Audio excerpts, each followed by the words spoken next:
It's TCP o'clock, and it's Christmas morning. Actually, it's Boxing Day because Christmas was yesterday. That was the release of Overwatch 2.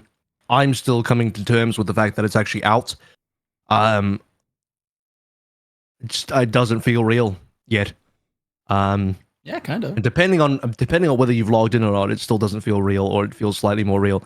But those issues will hopefully be subsiding. We're going to be talking plenty about the launch today in terms of our immediate reactions, all that kind of stuff.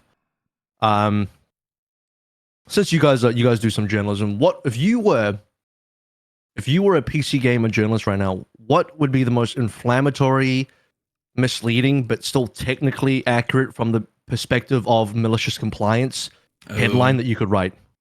What would be the most malicious compliant headline that you could write that would try to deliberately do the most harm as possible, but like still being technically right, that you can reply to me in a tweet saying, but AVRL, what was misleading?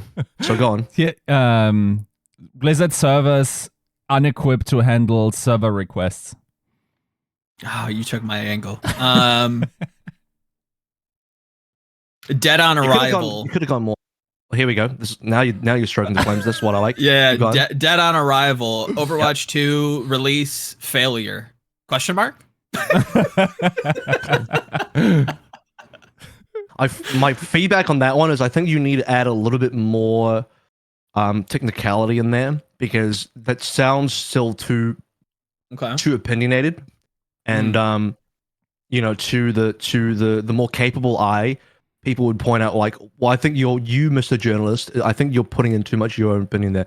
So if you add a little bit more slight technicality on fact, like dead on arrival,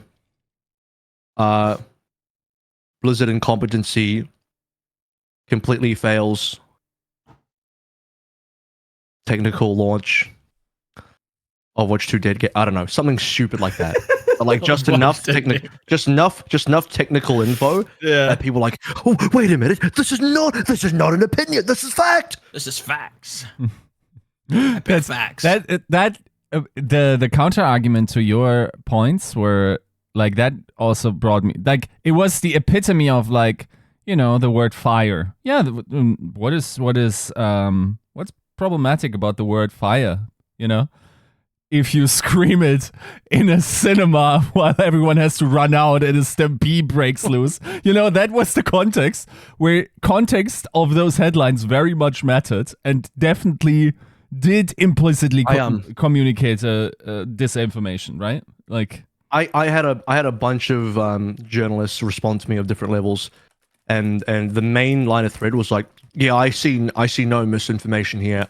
Everything reported was a fact. I'm like, yeah, you've missed the point though, haven't you? You've really missed the point. It's the intentional inflammatory headlining and like deliberate like stoking of flames and like specific pushing of opinion. Well, not even opinion at that stage. It's just like you're trying to already sway a certain audience perspective before they've even read anything else.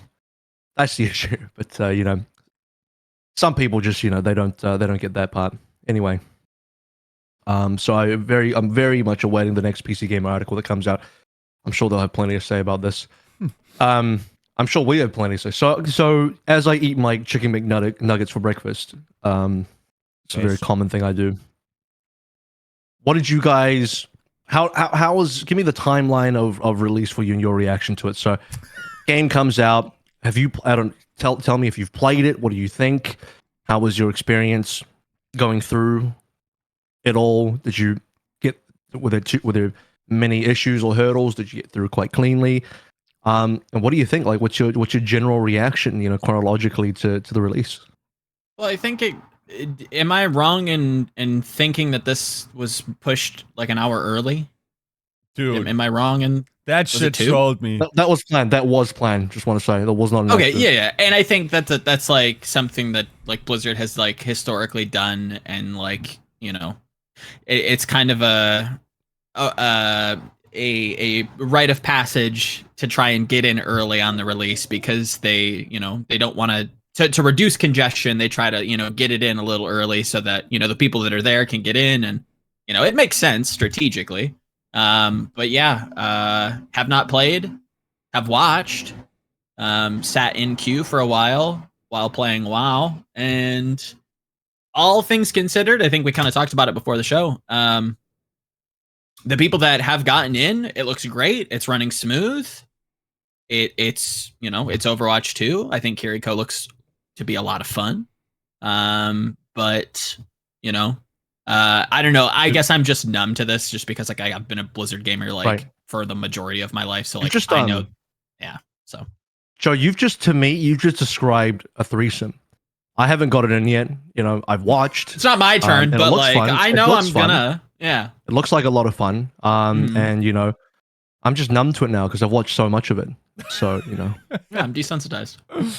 Yeah, no, that's it more sounds like I'm not going to go into that. I think that's that we already hit the threshold of where we want to go here. But like my experience with this was that I've been doing this thing where like sometimes when I want to get an easy run in, I just come into the Discord and then just chat with people while I give it an easy run, because while talking, like that forces me to be in an anabolic state, right? And it's really good and blah, blah, blah.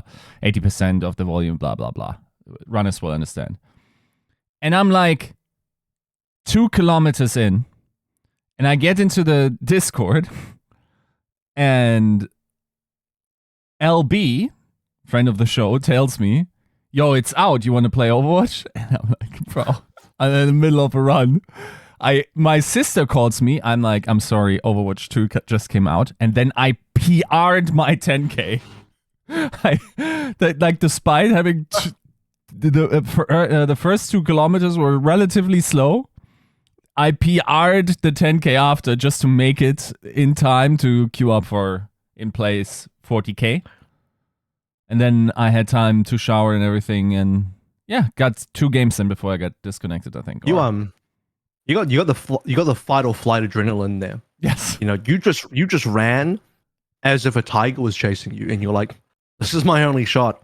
Yeah. I gotta go for broke here. I gotta go until my legs give out. Yeah. Nice. So two out of 3 of us have played. Joe, you've watched. I did some watching as well. I think we all did some watching. What was most impressive to me, I'll speak about my experience in a second, was that even hours before the launch, even the early launch, so again, we're talking about it from the perspective of it launching 1 hour early, even before that, for like an hour or 2, there were like a shitload of people streaming who were only just waiting. It was literally a release waiting room, and we still had something like the Overwatch 2 category still had something like 80,000 viewers. That was more than Counter-Strike, more than Fortnite, and about equal, if not overtaking Apex at the time. And zero gameplay, no gameplay. Everyone was just waiting for release, watching cinematics, talking shit, watching the Seagull video, so talking shit. No, I'm kidding. Well, I don't know if we want to get into that. He generally had some reasonable takes. I'll be fair about it. And yeah, they were just chilling for the most part. And 80,000 people in the category watched that, and zero gameplay. And that was so impressive to me. It was just like, wow, there's a lot of people. Well, context to a lot. I mean, that's a lot more than you'd think. It's a lot more than you'd think of people who are just kind of waiting. And this doesn't even include like an XQC. He wasn't even on the Overwatch category yet.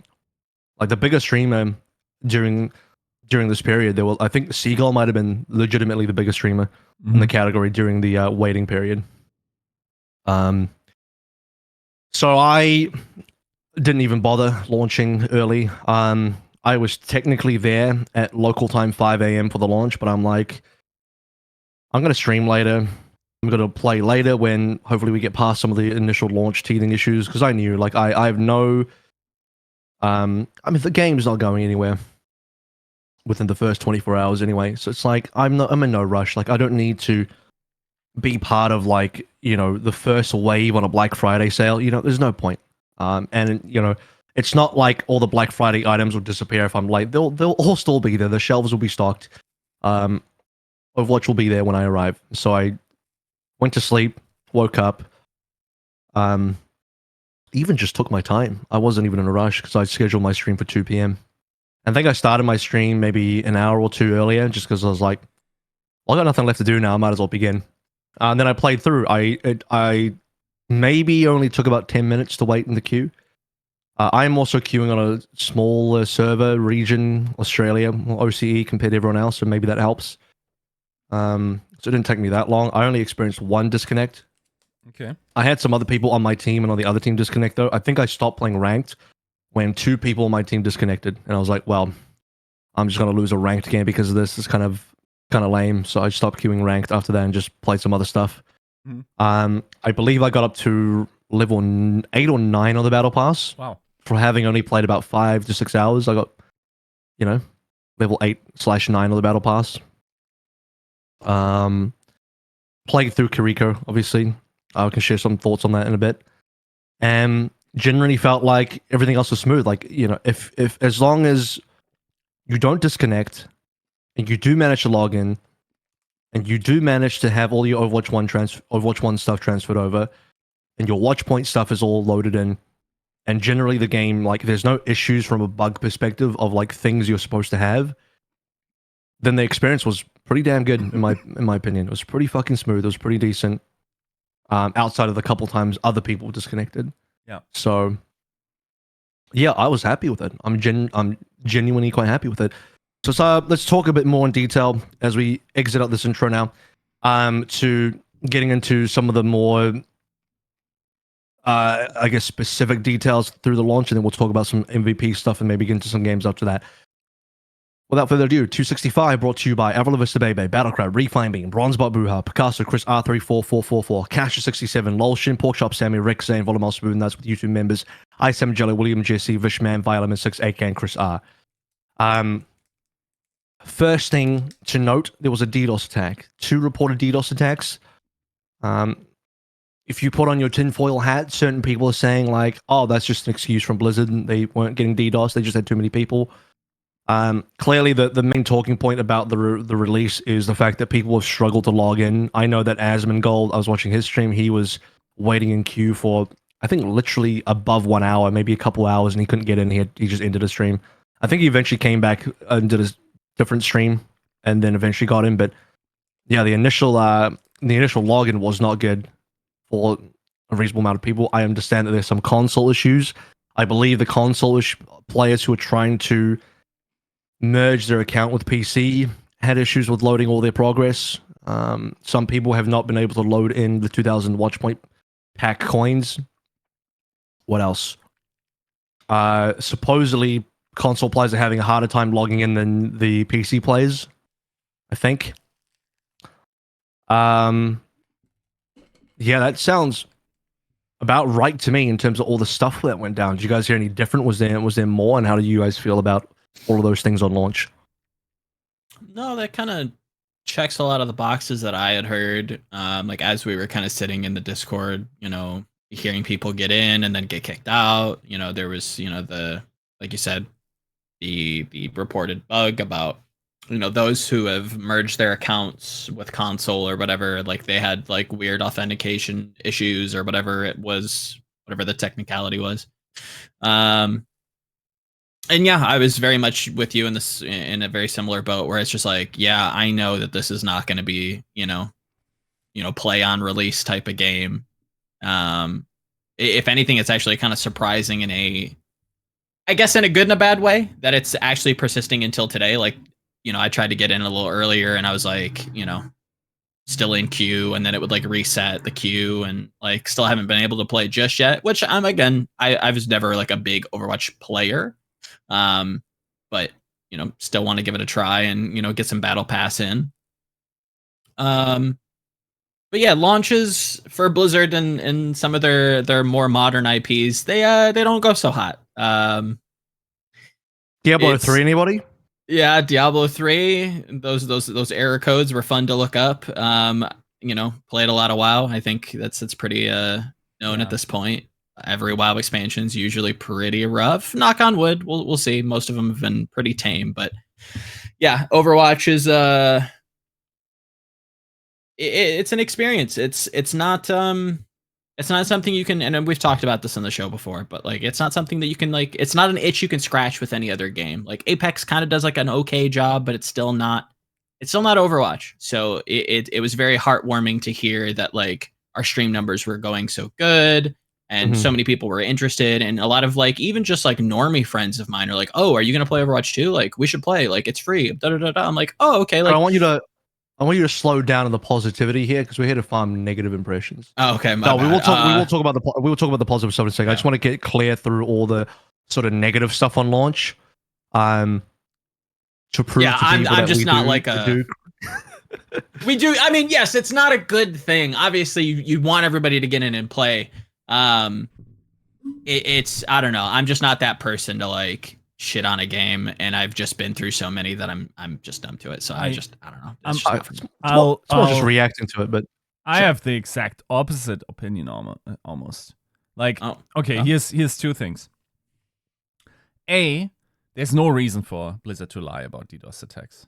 Yeah, of course. Like, over the history of Activision Blizzard as a company, day ones have always been a problem. You wouldn't make that shit up, right? Like, you don't need to. Everyone that has been in this industry will realize this just happens. Now, here's the other thing. Despite, like, even if we didn't have DDoS attacks, had there not been long logging queues, that's when I get concerned. That actually would have upset me. True. Yep. Because that would have meant like we're actually dead on arrival. This communicated like people want to play, are excited. Like I just looked it up. Like the day 2 viewership is also solid, sitting second biggest game on Twitch, at 300k viewers. So like that's live right now. Yeah. As of the recording. Yep. So. I don't know, like, I had a very different emotional response to this. Of course, like, you know, with employment bound to it and everything, like, that's definitely a little bit you different. are a shill. Confirmed. Viewers. Yiska's a shill. Yeah, I'm shilling. Confirmed. Can't take any of his opinions seriously. No, he's shilling. And, yeah, no, I think, generally speaking... Like, the fact that we were able to play was nice. I also didn't have my coins transferred from the Watchpoint pack, but I did have the Battle Pass, which was interesting. But yeah, I didn't mind. Like, I was happy to play Kiriko. I was happy to play the game. I got, like, 2 ranked games in. Then I played another one today. Unfortunately, I disconnected once with, like, a back-to-desktop bug. I don't know. I'm unbothered. I think that's just normal for launches. And I think, people kind of have to remember. That's why I'm willing to give a bit more leeway and just kind of benefit the doubt that, like, okay, it's launched. There's a lot of interest right now. There's going to be issues. DDoS or not, I think it's proven that there's a lot of people trying to get into the game, which, as you said, Yiska, is really, really positive.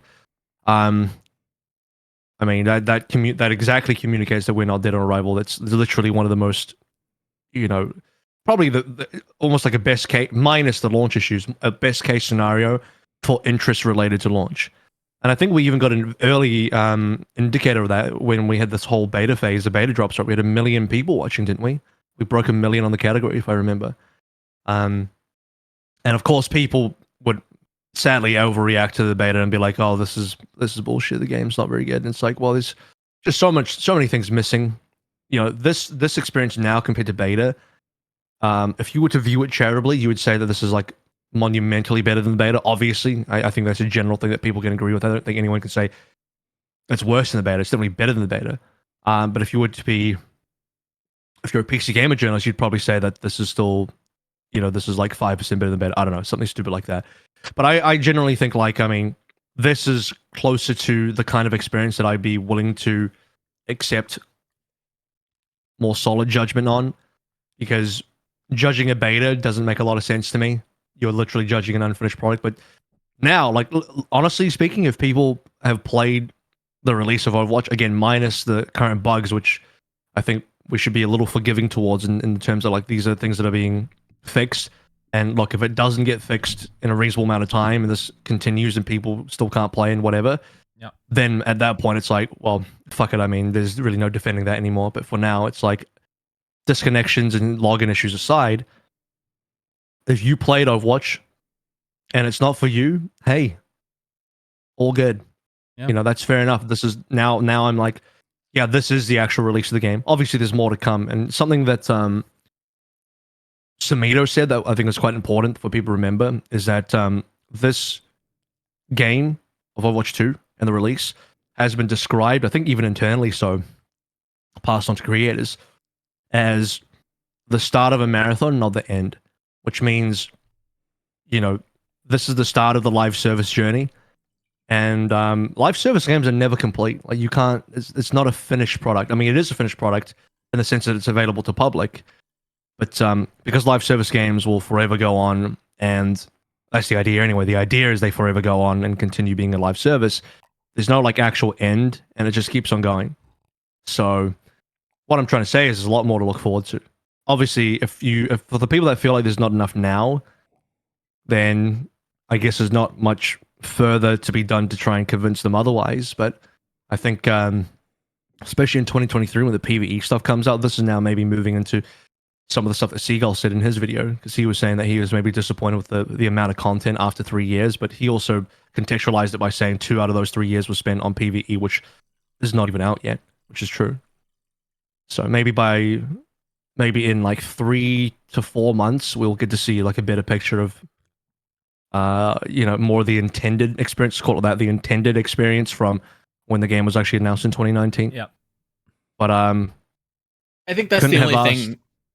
100% couldn't have asked for like a smoother experience once you get in. But I think to Seagull's point, like that's maybe one thing you can get like frustrated at with Blizzard is that the decision to decouple from the PvE side of things, hindsight being 2020, whatever anecdote you want to throw at it, it is, kind of frustrating that it took so long, because a lot of people won't necessarily think of that super critically, and they're just gonna be like, oh well, what happened 3 years and it's same game, 3 heroes, 1 hero a year, what gives, new map, oh ZZZ, it's not great, but I think all things considered, I think from my perspective, it's I on actually, the right track. In March, I wrote a piece that pretty much was Seagull's video now, which was basically like why you have to decide whether or not Overwatch 2 will have launched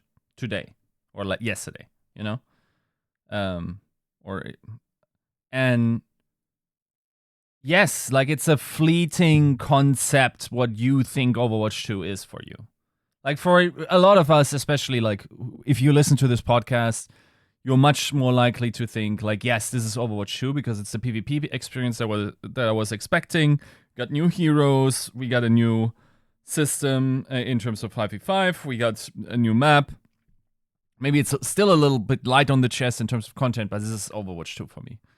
But I also completely respect when people say, well, about 5% of the things that I was hyped about Overwatch 2 are currently in my hands. Namely, that I don't have PvE. And that's also completely fine, right? Generally speaking, I think it is. Here's the thing. The complications that Blizzard might find themselves in due to various forces pulling them in different directions. So let's say you have a contractual obligation to release something that's called Overwatch 2 to several parties. That could be a thing. Or you have a contractual obligation to, not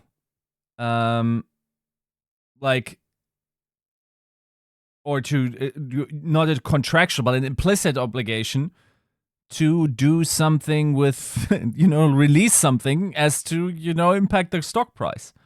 Or, like, the Overwatch League. Let's be honest, like, Overwatch League had an unusual amount of influence in how this all went, right? Like, you're not getting a prior release type of edition, like, or the beta as soon. I would even argue, in a world where the Overwatch League doesn't exist, or the interest or the requirement for Overwatch 2 to come out due to the content drought causing the league to tank. I wonder if we just would have gotten Overwatch 2 with everything, with the PvE and everything. Because, Probably. as Seagull rightly points out, this is definitely a company that ruthlessly delays if they don't feel their requirement for quality is met. Then, of course, like the looming takeovers there, and there are uncertainties about that, where you might want to get out of there. Then, yeah. You say they ruthlessly delay, but there was the internal report of the team being forced to content lock. Yes. Now that's so true. that they can scope creep the product. So on one level, I'm sure the team of developers would like to delay to infinity. Yes. But at an executive level, it's just like you're taking the piss. You need to fucking content lock and ship. And in essence, this might be wrong, but to me, it signifies the creeping in of the Activision executive thought process over the Blizzard. You know, like if you stand in front of the Blizzard offices, read their values and what they want to ship, you more and more recognize that Activision's values are infringing upon these principles. And that doesn't have to necessarily be bad. No. I even think that some of those principles are not fit in 2022 gaming, unfortunately. I enjoy unless you're making Elden Ring. Unless you're making like an Elden Ring type game, then sure. Yeah. Yes. But a live service game, absolutely not. Yeah. Like, I enjoy the crispness of everything. I wonder if it had to be as crisp, you know? I also, like, I think this is also an underappreciated aspect of this is the reason, and everyone working in software, leave a comment if you agree with this, and I think there's even the principle. It was given to me, the name, like 2 or 3 times. I'm sure Eric knows it as well. But it's basically like when you introduce new people into a software project, especially with proprietary software, of which Overwatch uses a lot of, especially in the art department, right? It's not like you're using like the Unreal Engine in order to and the tools, everything there, where you can hire professionals that already know how the Unreal Engine works. No, you are hiring new developers that now need to learn Overwatch. And by the development team swelling up in order to support live service, you're not just not making it quicker to get to your goal, you are actually delaying it. Because what happens? You hire people, and now for several months, you need to teach these people, and your prior staff needs to invest time in order to teach these people your proprietary software, in order to get them up to speed, and then be able to produce at a level that is satisfactory, right? Hopefully I think like in the way I observed the swelling of the development team, I think we're past that hump, and the majority of the workforce there is like past that period of, you know, settling in, and now we can produce content out. Of course, also consider certain, you know, complications as to what the Activision part desired for Overwatch to implement. And we never got total confirmation on what kind of side projects that were eventually curbed got in. Sure. But I feel like it's not impossible to infer that it might be something, you know, like including third-party media in a way that not to the same extent that we've seen in Fortnite. But I think what we might also see is, you know, more crossover of media and Overwatch in some way. And maybe not as nearly as intrusive as in other games. Maybe more subtle. You know, like how we are very subtle in the ways how we signify certain aspects, right? Like how our skins relate to the players. It's not like, you know, sure. they are like the facial structure of the player or whatever, right? Yeah. They're like an attribute about it. Or for the lack of a better point, like the poster for internet talk. Mhm. It's not like, they put a statue with his face into the game. They did something symbolic, right? It fits into the background, right? Yeah, like if you don't know the story, you won't see it stand out. I think I could see stuff like that making it more into Overwatch in the future. So, long story short, like, I personally am satisfied, but I'm also totally fine with people saying, like, this is not what I imagined Overwatch 2 to be. There's a language issue here, a marketing issue is here. On one hand, and I think I've come around to the point where I don't think they should have marketed this more than they did. I think you need to spend the marketing bucks on the PvE because that's your fat content that's coming out, right? Yeah. And that's where, the billboards need to go and that type of... It can still happen. When I have no doubt that it will happen. Right. But you wouldn't do it for the PvP, right? Like, you wouldn't do it for now, right? Are you saying that I think they could. I think they should do big marketing for both. Okay. You should market this now and then also market your PvE later. Okay. I mean, fair. I think yes. Ideally, I think there's also expectation of efficacy of that. But I think especially the free-to-play angle could have been pushed a little more. I don't know. It got pushed as much as every piece of Overwatch 2 media I saw in terms of the marketing from Blizzard all said free to play, and almost immediately as well. The first thing it says is free to play. Okay. That includes like image marketing as well. It's like Overwatch 2 free to play. Like at this point, I'm convinced that Blizzard could not have done any more than they've already done to market the fact that this is free to play. Okay. And whoever still doesn't have that message, I mean, at this point, they've either very purposely are trolling, or I don't know. Maybe they're just blind. Maybe I have no idea. Maybe they're just incompetent. Probably the latter. They absolutely are just incompetent. Actually, now that I think about it, so yeah. Yeah. Oh, well. Is that your general thoughts? Yes. There's still a couple of things we got to move along to, but for me, the biggest problem with this game has always been the number 2. That is the hill that people all like to die on. Now, from my perspective, I can see past the number 2, and what I see is obviously it's an update. It's a gigantic update. To me, it's more of a 2.0 update. So I view this from the perspective of like a sequel in the traditional sense of what a sequel is. Probably not. But the reason I don't get pressed about it is because I don't allow the marketing to define what I want out of the game. I don't know if that makes sense, but it's like basically I'm not upset by the fact that the marketing says Overwatch 2, even though like from a certain perspective, it's not really Overwatch 2. You've dropped in the biggest update Overwatch has ever had, and I think more accurately, it's more like Overwatch 2.0. But that doesn't bother me. But I think it bothers a lot of people because their expectations are different just from the number 2. Now, part of the reason why they would have 2 is because from a marketing standpoint, you draw in a lot of people back and get a lot more attention by calling it a sequel. I get that. But also, I think from the internal perspective as well, like when you bundle everything together, you bundle all the PvP stuff with all the PvE stuff, it actually is maybe a big enough game and a big enough selling point that you could consider it to, because it is quite a bit. It's basically like, you have everything from Overwatch 1 in terms of the PvP gameplay, obviously streamlined with the 5v5 stuff.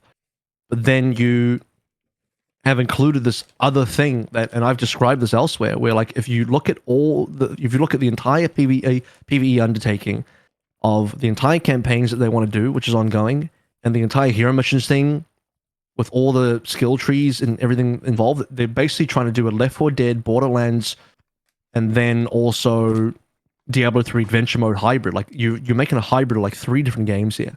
It's a big enough undertaking that if another studio with a completely fresh IP was to make that exact same game, it'd be a fucking huge game in terms of how hard it would be to make. It'd be a gigantic game from a development standpoint.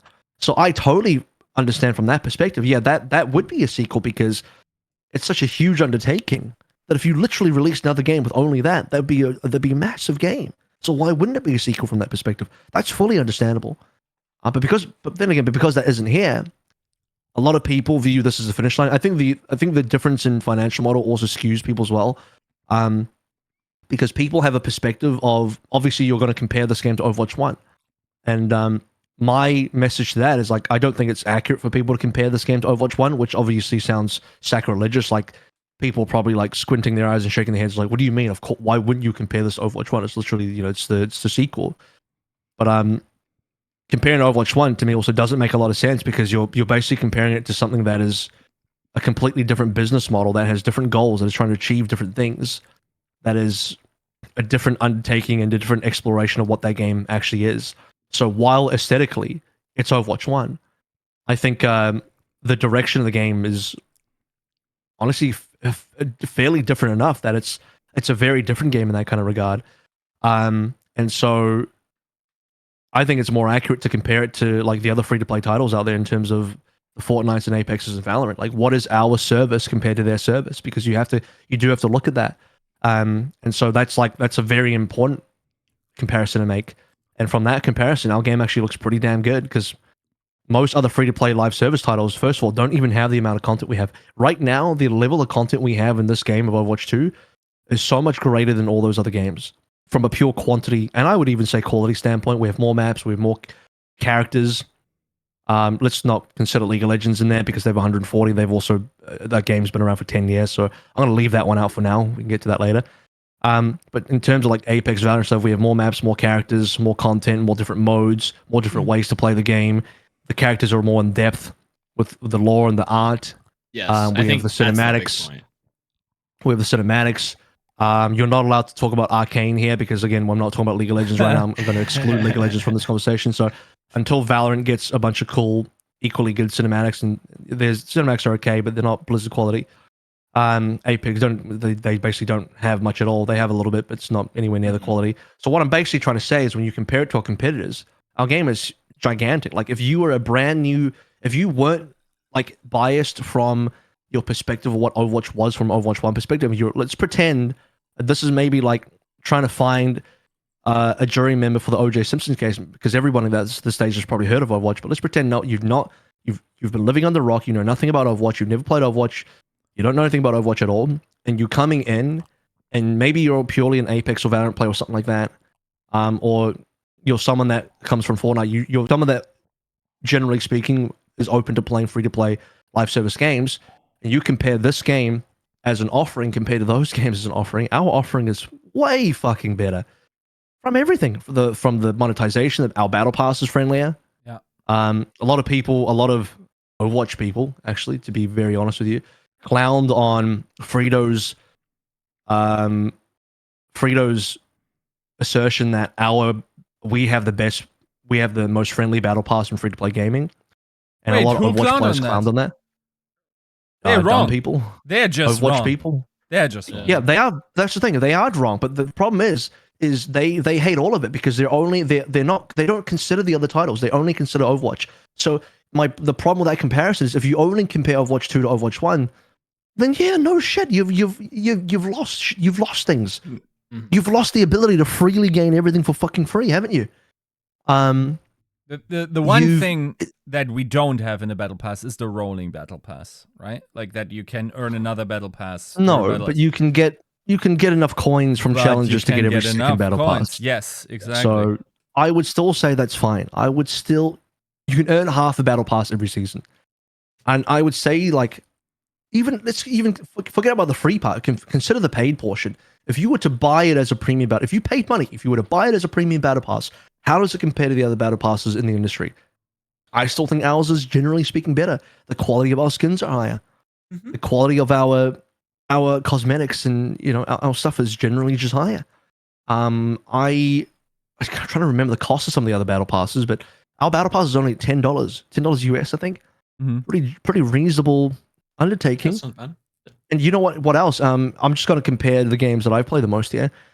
Our battle pass, every level of the battle pass is 10,000 XP locked. No exponential increase.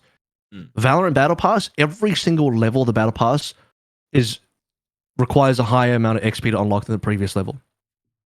Yes. It's an exponential increase until you get to the final level, and it's just ridiculous. Yeah. So not only is the battle pass longer, it takes longer to complete, it's more difficult to complete, and the quality of cosmetics is worse. The Yes. final reward on the Valorant battle pass is like a shitty knife, and it's a shitty knife that is not even is fundamentally worse than knives you get from just paying for bundles in the game. Whereas the final level on our battle pass on Overwatch 2 is a never seen before in Overwatch history mythic skin. Never been done before in Overwatch. Literally the best quality skin ever made. And that's at the end of the battle pass. At the end of our battle pass is literally a pot of gold at the end of the rainbow of something that's never been done in this game before. Whereas the end of the Valorant battle pass is something that's worse than something you can just buy in the store, generally speaking. It's like people. But factually, our battle pass is better. Factually speaking, our battle pass is better. Like if you compare the customization of the Genji skin and everything, like just the Genji skin, scrap everything else everywhere else, and especially because it's the one thing, that's the one big whopper currently, right? And we already knew that this is true for the next one. The new battle pass will once again have this one big whopper mythic skin. By the way, it looks sick. Then if you compare that to Valorant, for instance, everything in that thing is shit, but everything outside is cracked. And you know what those things cost? AAA price. Now we're at $50 for one skin, my dude. You're not getting all the other gun buddy shit and you know what the most tilting comment I saw recently was? And for the very curious listeners, yes, this is one of those 3 upvote comments you think I mulled over, and so here we go. I'm about to mull over a 3 upvote comment. The most stupid comment I saw was like, wait, it's gonna cost like $10 to buy a skin in Overwatch now? That's the entire price of an indie game. How dare Blizzard? This is ridiculous. Meanwhile, Valorant, you're paying $60 plus for a skin bundle. Have fun with that. That's literal triple price, triple A.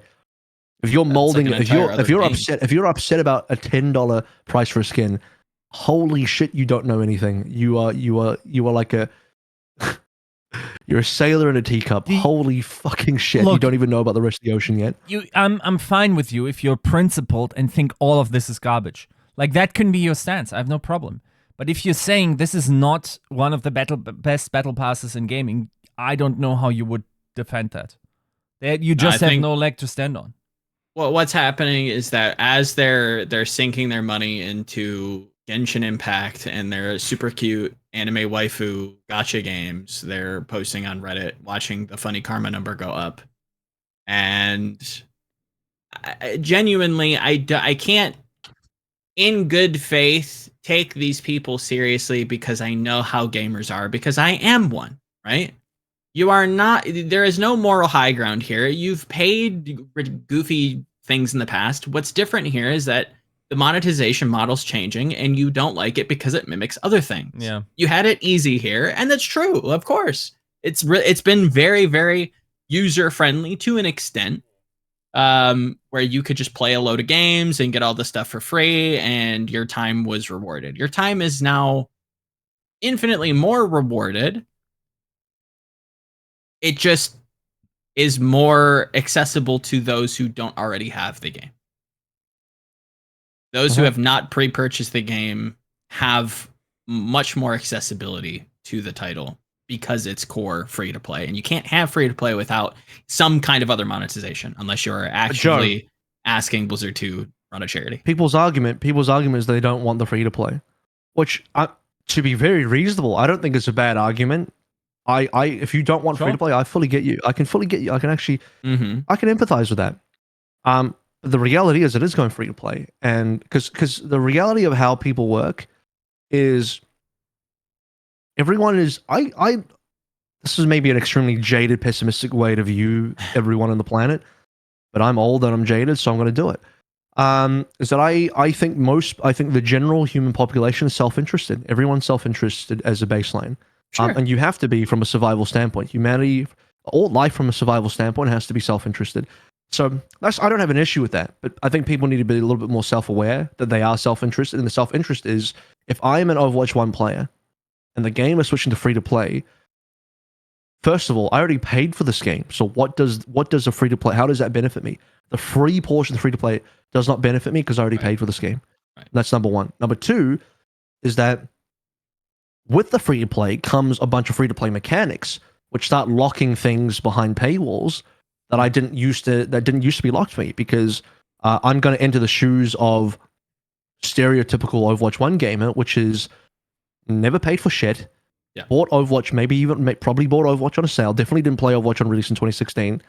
Have all the skins with like fucking 20,000 extra coins because there's nothing left to buy. You farm the game for all its content, and you have everything in the game, every single cosmetic in the game,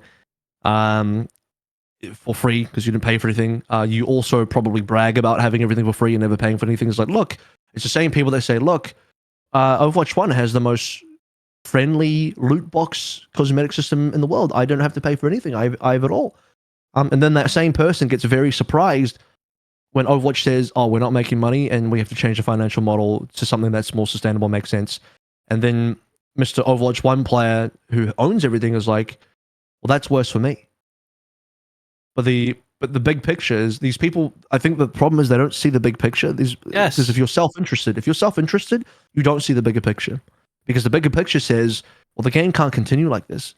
Because if you're bragging about owning everything and about the system being so friendly that you get to own everything and for a single $60 price, that doesn't fucking work. You don't get to have continued support and new content for free and then brag about never paying for post-launch content as if that's something to be proud about.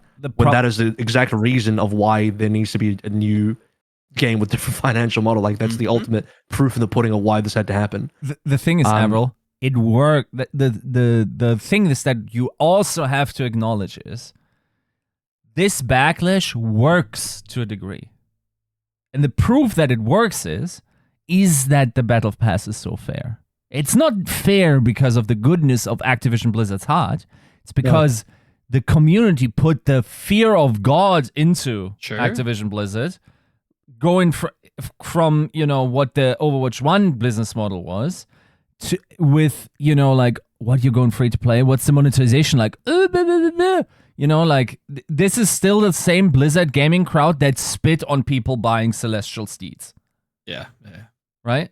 So with that coming around, you gotta give it to them. It worked. It worked to a decent degree, right? Like my favorite type of consumers are the type of consumers that shame other consumers for spending money how they want. And obviously that's driven by self-interest, because the self-interest there is like, oh, if other people spend money in a way that's going to cost me more money, then I'm upset. Mm-hmm.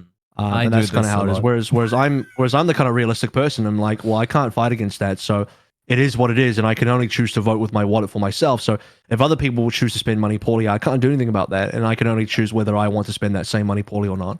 And that's the only position. So I can't be bothered crying about it because I can't change other people's habits. It's just like stupid to even cry about that, and yet the children of the internet do. So as we start to shift away, I think the final thing I'm going to say on this is, and this is like an overall extension of what Seagull is saying in terms of expectations around the game and the reactions to the game, as from a self-serving position, it sucks because the offering from this game is probably less than the offering of Overwatch 1 on a 1-to-1 scale, because you have to pay for stuff now. Things aren't free, and your $60 entry price no longer gives you access to everything, and also everything in the future. And these people also, I think, just don't understand how modern gaming works. And look, if this game is, I'm not saying people should be forced to enjoy this and go through this. It's not for you. It's fine. It's not for you. Just quit. Play other games. Also, I found it really funny, by the way. There were certain comments I read about like, oh yeah, now that Overwatch 2 is a generic shooter, why would I play this game? I'm just gonna go play Apex and Valorant. I'm like, you enjoy that. You go and play those games and go look at how their battle pass and how their cosmetics work. You fucking enjoy that, please. Like, you motherfuckers have no idea. Yeah. So, in the interest of like more of like an overarching interest in the game, I think when you look at it from the perspective of like, what does the game need to survive? What is a sustainable way for this game to continue to pump out not only fast content but high quality content, and for it to have a long future in terms of being able to enjoy this game for a longer period of time? It's got to be free to play. It's got to be free to play, and it's got to have all the free to play bells and whistles. Yes. And you either are willing to pay for that kind of thing, or you're not. And if you're not willing to pay for it, as long as the actual free-to-play experience makes sense and isn't like excessively banned, which I don't think it is. I think we've already stated our case that we think this is pretty fair compared to a lot of our games out there.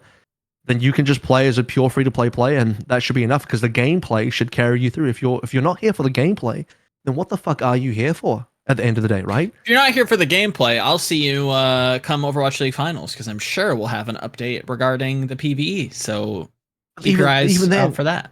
You think even then, I think people.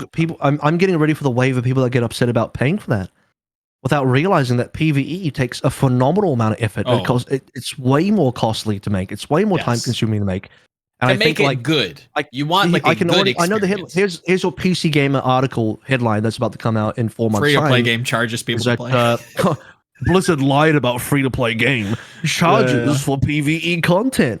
I am so smart, Mr. Journalism.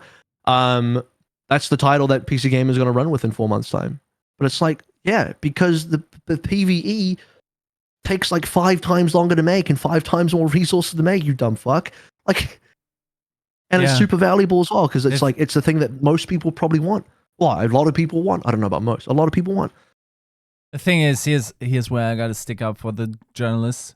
It's also the consumers that wouldn't click otherwise, you know? Oh, yeah, for sure. Like, reasonable headline, reasonable opinion. Well, I mean, I blame capitalism for that. You got it. 100%. I win and lose from capitalism. You know, what I gain from a monetary standpoint and wealth standpoint, I lose in my faith in humanity and my mental health. I lose in that. So they're directly contrasting each other. You know, the more I gain in my ability to fund myself in my way of life, the less happy I am, and the more I'm depressed. That's the price. That's the price of freedom. That is the price of capitalism. Yeah, unless you're an asshole, unless you're a piece of shit, in which case you feel great because you're capitalizing. See, my copium that I'm on in order to still do this job is, I think we generally underestimate the passive consumption that we do, right? Like, okay, I have content that I consume where I'm locked in and I'm watching that and I enjoy that it's well crafted. I also recognize that I consume a lot of garbage just like passively with my monkey brain clicking buttons in order to get me there, and that is a very real, like economic force that wants to be harvested. Yes. So like that's all. I don't think necessarily that reflects as badly on humanity. You just like can't be locked in everything every minute of your existence, right? Oh, this is such a good topic for like just a generic podcast. Because yeah. TCP after hours, TCP dark is where you get to listen to this one. Fuck yeah! Only for our $1,000 Patreon subscription tier. No, I'm kidding. The secret hidden one through an ARG. I will say one other thing. I keep saying it. I'm at my last point, but then I don't, and I'm just continuing lying. Just because I know this, I know I'm about to find this comment. This. I know someone's already typing this comment, which is to say like, well, why shouldn't I be self-interested? Why should I care about the health of the game and what Blizzard wants to do? Why is AVRL trying to like clown on me for being self-interested? Isn't that for why I should be self-interested? What's wrong with that?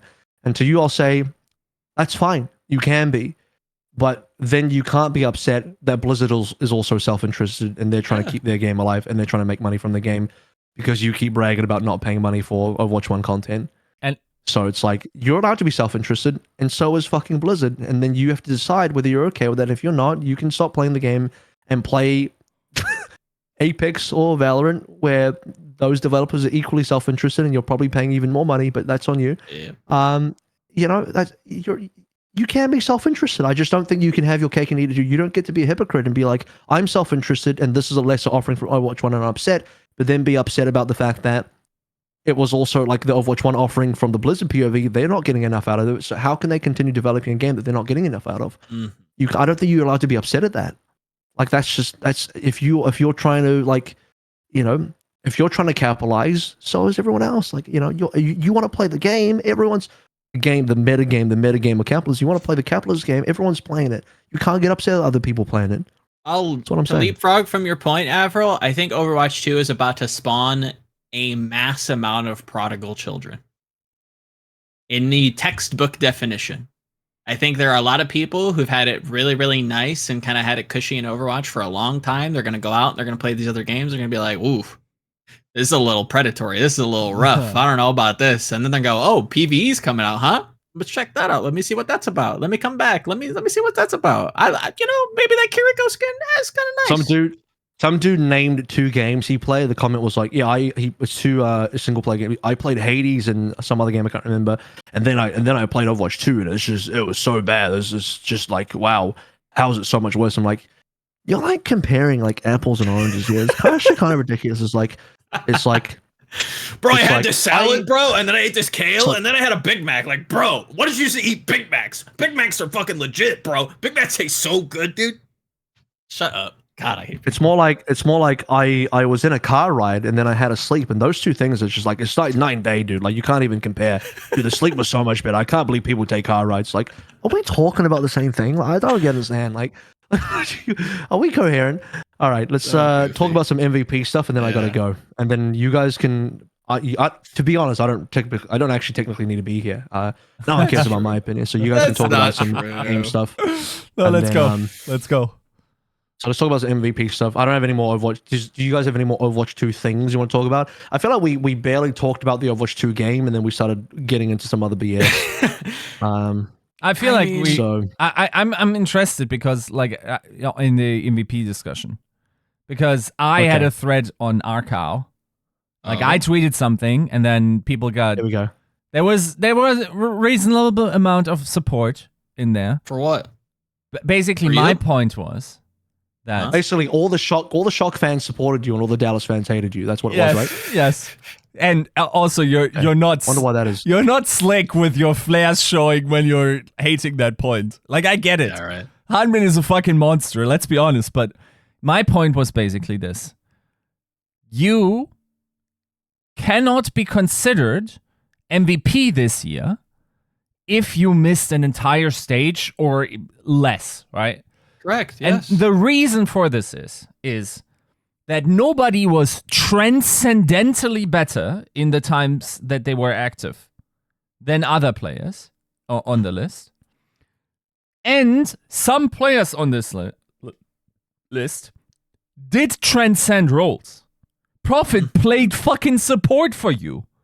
Yep. Smurf learned like off tanks and had to cover the entire tank pool. And yes, I recognize that someone like Fearless would generally bench you if Winston was meta. By the way, didn't have to be hard meta. You could have run something else in that stage. Other teams did, right? Like. Yeah.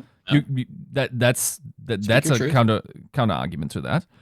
Mm-hmm. But also, you will frequently hear that in MVP discussions, a contributing factor as to why someone is less likely to be MVP is because we don't have the full accuracy of judging play. So what we might take into account is the strength of the cast around them, right? Like, it's very hard to be MVP if you have 5 all-star players on your team. So how the fuck is the fact that Fearless replaced Hanbin not an even harder counter-argument than that for that? Yes, I recognize that Hanbin cannot be expected to play Winston better than Fearless. That sucks for Hanbin, but the Dallas Fuel could have decided to play Hanbin on a different tank. And even none of this shit has to be fair. Life isn't fair, motherfucker. It's just, I don't make the rules that Smurf just fucking learned everything and Prophet like picks up another role and somehow still stays up in the fucking kills per 10 despite playing fucking break for a stage.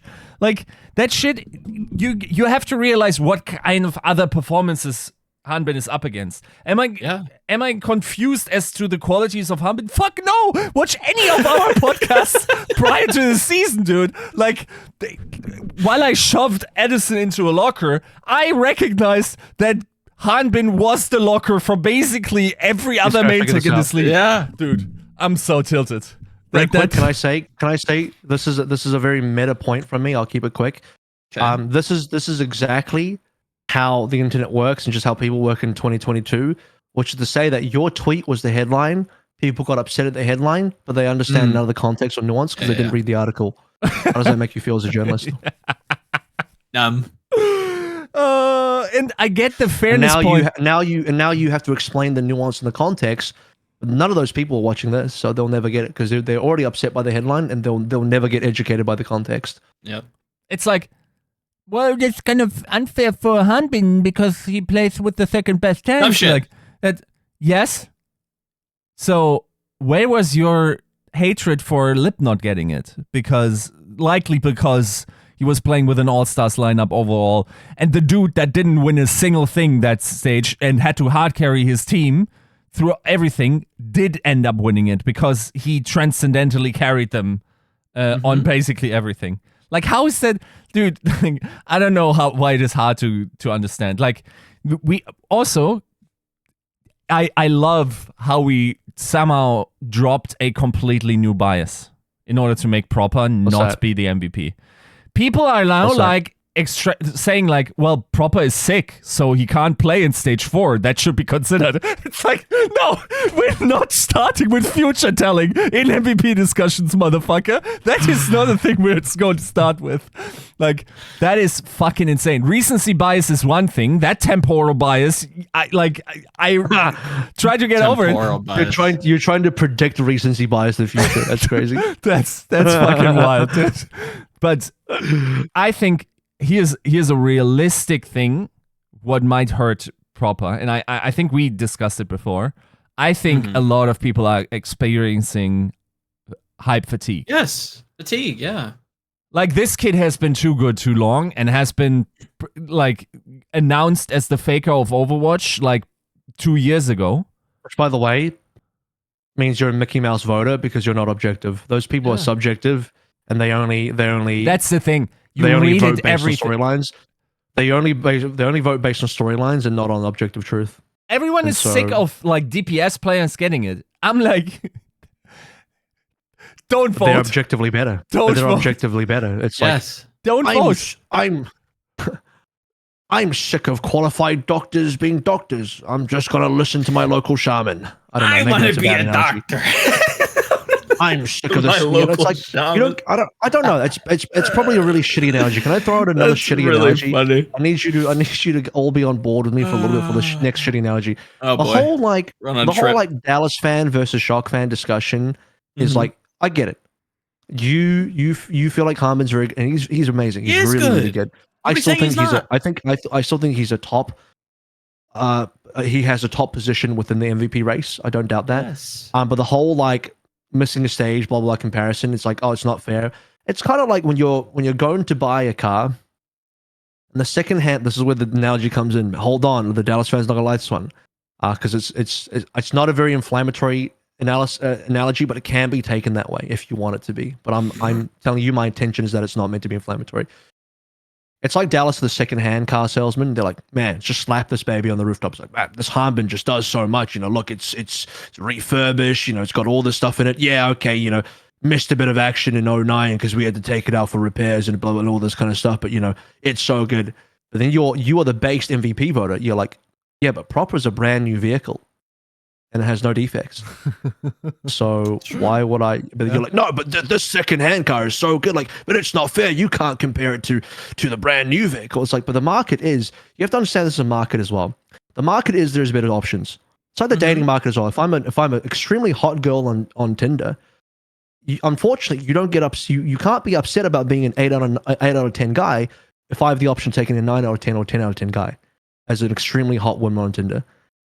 It's a market. You might feel it's unfair. It's like, oh, well, you know, I'm very good. Why aren't I being picked? You know, why is my second-hand card not being picked over the new card? It's like because the market dictates there's better options.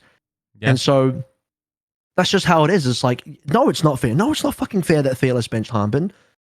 But unfortunately, it hurts him because there's when you look across the board of the other options, there's people that haven't fucking been benched. Kevster's not been benched. Prophet's not been benched. Smurf has not been benched. Is it fair that like Harbin got benched because he has Fearless on the team? It's not fucking fair. Mm-hmm. But the reality of it, the objective truth of the reality of it, is that there's other options. It's also So if I'm in the fucking market, I'm going to take the best fucking option regardless of what the fairness of it is. I'm just going to take the best option because that's how it works. Yeah. Yep. It's also like, I think the point is definitely weaker this year because we didn't have ranked. But the general idea of skill dilution, if I have to cover everything, has to be considered. Like, if Hanbin was the only tank for the Dallas Fuel this year, I cannot with certainty say that he would have the same performances that he had. Because what happened was, Hanbin didn't have to play scrims. He could have a breather. He could have reset. He didn't have to practice overtime in order to catch up on his main tank pool, like someone like Kulush had. Someone like, Smurf had to grind up on the other heroes. More so, like, Smurf only played like half the main tanks for the Shock most of the time because he had to split with Super, right? Like, the fact that this guy is so explode, if anything, and I'm a keep it a stack with you, I'm not sure if I'm voting for Proper, actually.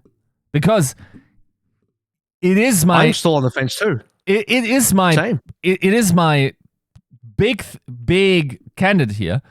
But if I consider what Smurf did this year, in terms of, like, what the role of tank had become, and what kind of stuff he pulls, and the fact that he won something, and...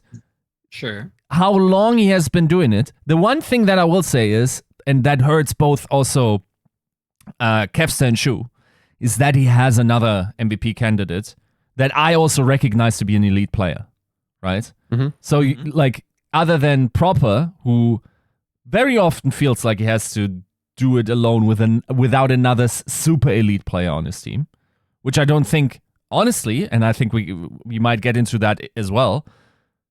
Dude, he has to play with some ass, comparatively, for a top team, with some very mid DPS duos.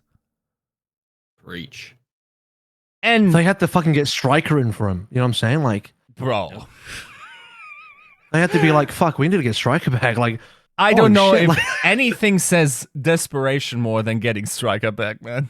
Like, they're like, dude, we would rather break 100 more peripherals just to get Striker back because that's what we need right now. That's desperation. It wouldn't surprise me if they were going hard for Happy when that got onto the market.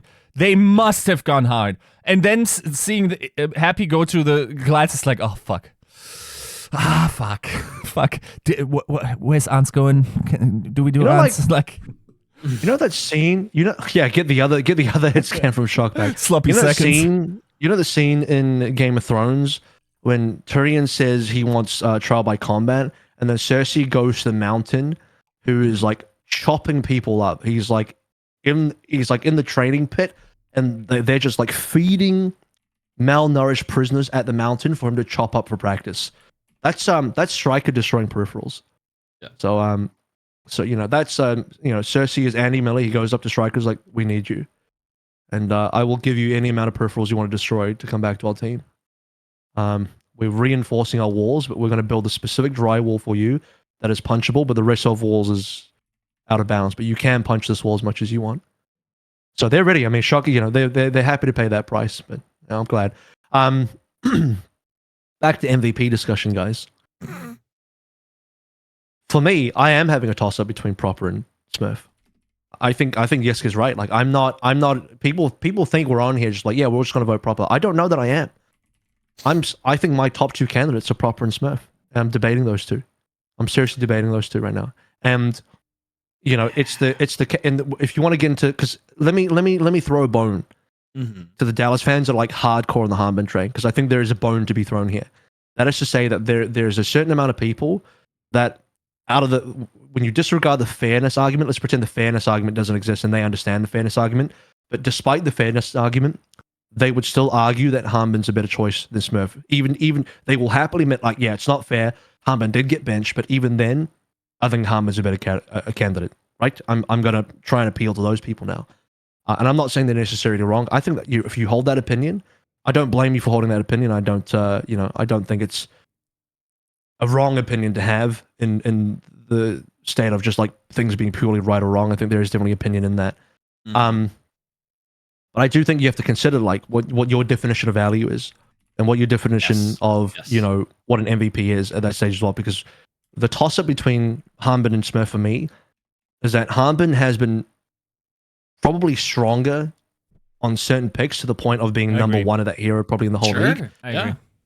But Smurf has been more flexible across the board. Has been more flexible across the board, and I value that a lot. And now this is where I take a bone back because we're going to get to the back, but no, I bone back this a little bit, guys. What I'm trying to say is that I don't think you're allowed to factor in hypotheticals into an MVP discussion. It has to be purely objective. So you're not allowed to be someone that can say this is not a fair line of argument. You can't be someone that says, oh, but if we didn't have Fearless, then Hanbin would also be as flexible and would also play the same things. Like, we don't fucking know that. So if we play on pure speculation, then this entire process, this entire thing is just cancel MVP because we need to set some fucking rules here. Yes. You can only go off what has actually happened and what has actually transpired and not off any speculation. That includes the temporal shift people saying like, oh, well, Prop is 6, so he's gonna. We can't do that because you can't do anything based on like hypotheticals or speculation. Only what factually has actually already occurred. That's it. That's where you got to draw the fucking line, people. So sadly, because it's not fair and Hanbin hasn't played those heroes, can't include it into his hero pool, can't include that into the discussion, can't be like, well, I think you'd be good. No, we haven't seen it. It's not part of the discussion. Sorry. Whereas we have seen that from Smurf. Can I tilt the Dallas fans even more and say, and I think you guys will even agree with it. Yiska, it doesn't take a lot, by the way. Just want to be careful. Not hard. Can I tilt them and say, in my heart of hearts, I believe if Fearless is not on the Dallas Fuel, then they play Doom. They do better in stage 2, and Hanbin is likely shown by Reiner. And Hanbin is likely to be MVP for me. Probably, yeah. Reiner, Hawk, and Dante prove that you can just one-trick Doom through stage 2. Dallas could have done that. Yeah. Hanbin can play Doom. It's part of his hero pool. And a fucking crack Doom. Yeah. I think that's like, that's not fair. I get this not fair thing. Fairness doesn't matter. Fairness has no place in this argument. Talking about fairness is completely redundant because we're talking about objective facts here, and objective facts. True. Unfortunately, you can't consider fairness into objective fact. I don't give a fuck if it's fair or not. The fact is, who has done what and who has played what and how they performed is the only thing you can go off. Correct. I agreed, and that's where I want to work this a little differently for all the fairness Andys out there. If you hold a gun to my head and say, is it fair to have Hottie and not Reiner? I would say no. I would say that is not fair. I would say that is a made up, clown shoes. You know what else rule. isn't fair? You know what else isn't fair, Joe? That there's even non-DPS players in this in the first place. True. Based. Where's so Shy? based. Where's Shy, dude? And I said that, and I said that in such a straightforward, convictional manner that 90% of people probably think I was serious. And for the most part, I think I am serious. I think outside of Hanbin and Smurf, I don't think any of the other non-DPS should have been in there. Get them out. That includes I think they're good. Nobody's saying they're bad. I'm about to tilt all support players, but I don't think a support should ever get this award. No. I'm sorry. No, I don't think support should ever be eligible. I don't know about depends ever. on the quality. It's hard to say. Unless flex support becomes as mechanically demanding from both a mechanical standpoint and also a flexibility standpoint as flex DPS, supports can never win this award. That sounds very inflammatory. I probably pissed a lot of people off by saying that. But again, this is not a Mickey Mouse award about fairness. Yep. This is a fucking pure value MVP skill award about who the fucking best player in the world is. And Kiriko might do that. And objectively, if you're a flex support player who maybe plays 3 heroes, and while those heroes can be demanding, you cannot fucking tell me those players are as skilled as the people who have to simultaneously be the top Tracer, the top Genji, the top Sojin maybe. I'm describing proper right now for those that haven't caught on just yet. A top Sojin. He's by the way, proper's instantly on Sojin with Striker and Tracer, and proper already looks like the best Sojin on his team. And he's barely fucking played this hero for his team. Look, and Leave last year, who played everything across the board. He was the number one Hanzo, number one Echo, number one Tracer, and at least 2 to 5 on every single other heroes. He's played like fucking 20 heroes, right? And he's played like half the DPS pool. You can't tell me a flex support could ever match that. You simply can't. Don't even include main support in the discussion. All right, if you're playing Mercy or Lucio, I don't want to fucking hear about it. I'm not saying they're not skilled players. I'm not saying they're like overrated players that don't deserve any commendation. I look at support players with a lot of. It doesn't sound like it at the moment, I know, but I do look at them with a lot of respect because I know the difficulties of the role. I know what it is. Sure, yeah. But the role is their role. Factually speaking, their role is not as hard as flex DPS, which is why I don't even think hit scans have as good of a claim to MVP as flex DPS every single year. That's part of the reason why I had Leave especially over Lip. I think Leave's job was harder than Lip's. Not gonna lie to you, it was. Yeah. Leave had to do more than Lip. That's why he got MVP. That's the thing that people need to understand. And by the way, like I would say I'm a little less extreme. For instance, had Violet been like a top 5 Lucio and then also like the best Ana or it's not Ana, but Zen in the league, and we played a lot of Zen, I might be inclined to give it to him. But I will say there is this assumption that it's somehow easier to be a hyperflex player because we have so many talented hyperflexes that can go like, from the Tracer to the Genji. We got a couple. Like even we have 3. No, we also have like someone like Choice1 that still like is very good, right? Like even the shit teams have going between Genji and Tracer is not hyperflex. You need to be playing at minimum 50% of the DPS pool at a A tier to S tier level for me to consider you hyperflex. That has been like you always had these guys. So the underlying assumption is that it's just easier to be Leave. Do it as Leave. Anybody on who DPS that is no because it's impossible to do on tanks or supports. No, my theory is, and I'm open to be proven wrong. I said it on Reddit as well. Like I think there are reasons to believe that might not be a correct assumption. My assumption is DPS has the biggest player pool, therefore the most talent would go into that pool. DPS is the flashiest, therefore the most status is applied to that. So the best talent gets attracted to DPS. The most salary is paid to DPS. Therefore, the best talent is attracted to DPS. And like the general prestige that all comes with it, right? Like the general pool, if I actually look at everyone in those roles, if I look at the DPS players that we have, like a Prophet, like a Leaf, like a Proper, like a Kevster, I don't see talent like that in that volume on other roles. They're like 2 guys in those other 2 roles. Maybe their names are Hanbin and Smurf. Yes. I don't think there even is someone on support like this, right? No. So the assumption is, well, that's just easier on DPS. No, it's not the case. No. We just have more talent on DPS. There are just more cracked players in that pool. Because also, like the assumption also is that there's more carry potential on DPS. We can argue if that's true in general in Overwatch. But I mean, I'm willing to say it's true. I'm fine with that. Say with Overwatch 2, it's very true. But now we're getting back on the fairness argument. I was like, well, it's not fair that DPS can carry more. I don't give a fuck if it's fair or not that DPS can carry more. That's the reality of the situation. This is the reality of the game.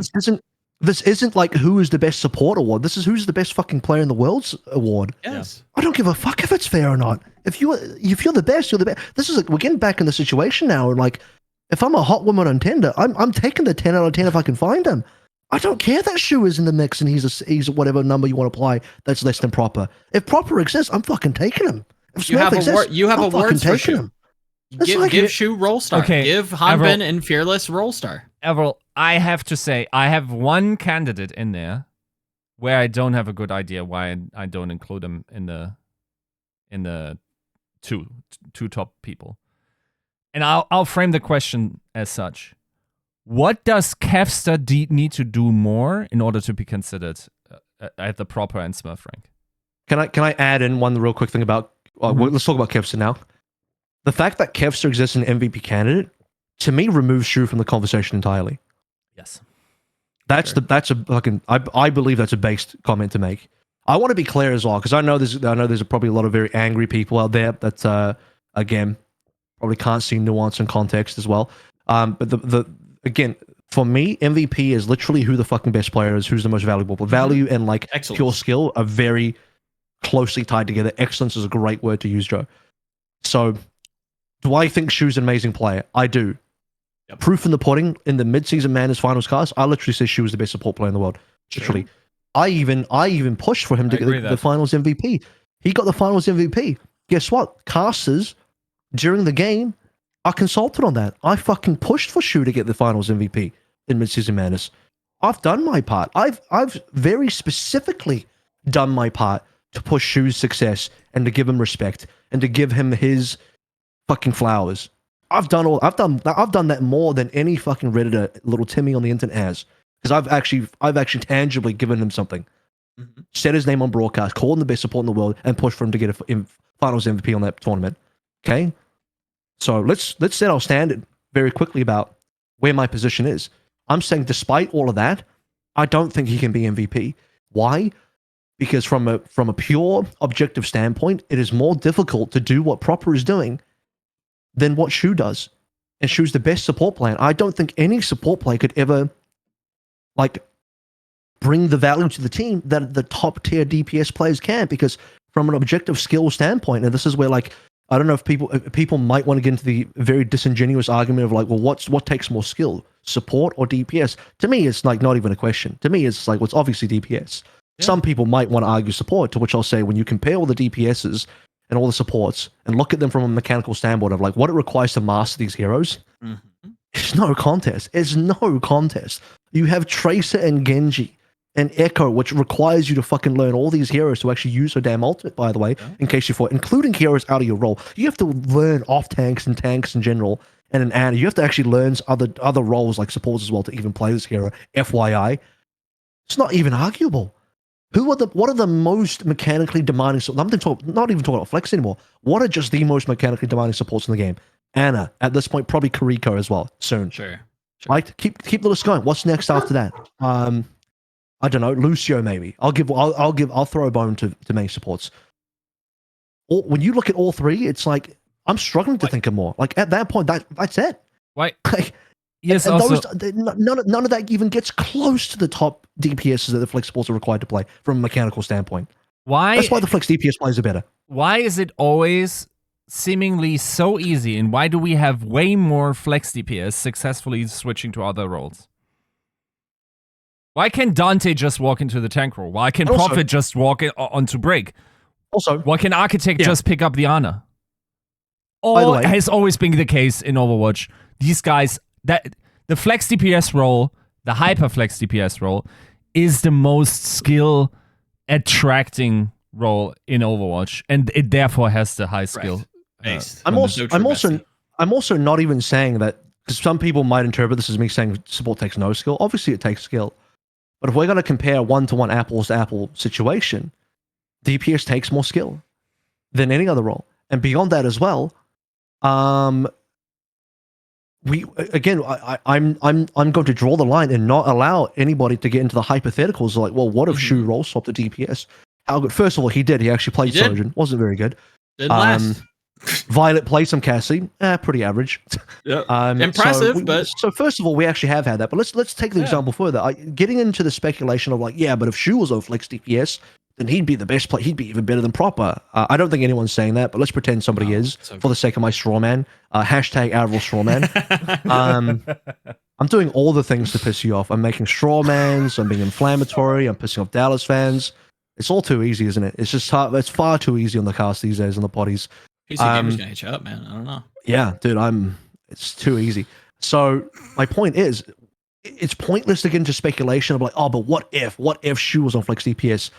It doesn't matter. He's not. He's fundamentally, factually not. So getting into speculation about what ifs has, again, no bearing on discussion on MVP or discussion on awards, because we can only work with what has factually actually happened.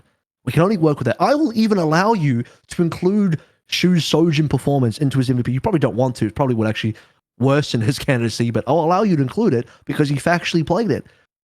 But beyond that, don't talk to me about like, well, you know, Shu could be better than Proper. He's just his role is just unfair. It's like, again, don't give a fuck about fairness. It's about what is factually correct. I don't give a fuck about fairness. I want people to have that same, like, keep that same mentality, keep that same attitude, and just go after Blizzard. Go attack Blizzard for not giving tanks and supports the tools that DPS. You can't because then they just all become DPSs. I respect that Blizzard made those roles, not just like other DPSs, because those roles are actually more unique and different. Sure, otherwise you'd be playing fucking Gundam Evolution. Everybody's just DPS. Everybody's a DPS. Agree. Which for some people, that's a fun game to play. Like, I don't fault you if you prefer Gundam because everybody's DPS. In fact, I've jokingly said multiple times, maybe Overwatch 2 should just be 5 DPS and no supports, no tanks. I've jokingly said that.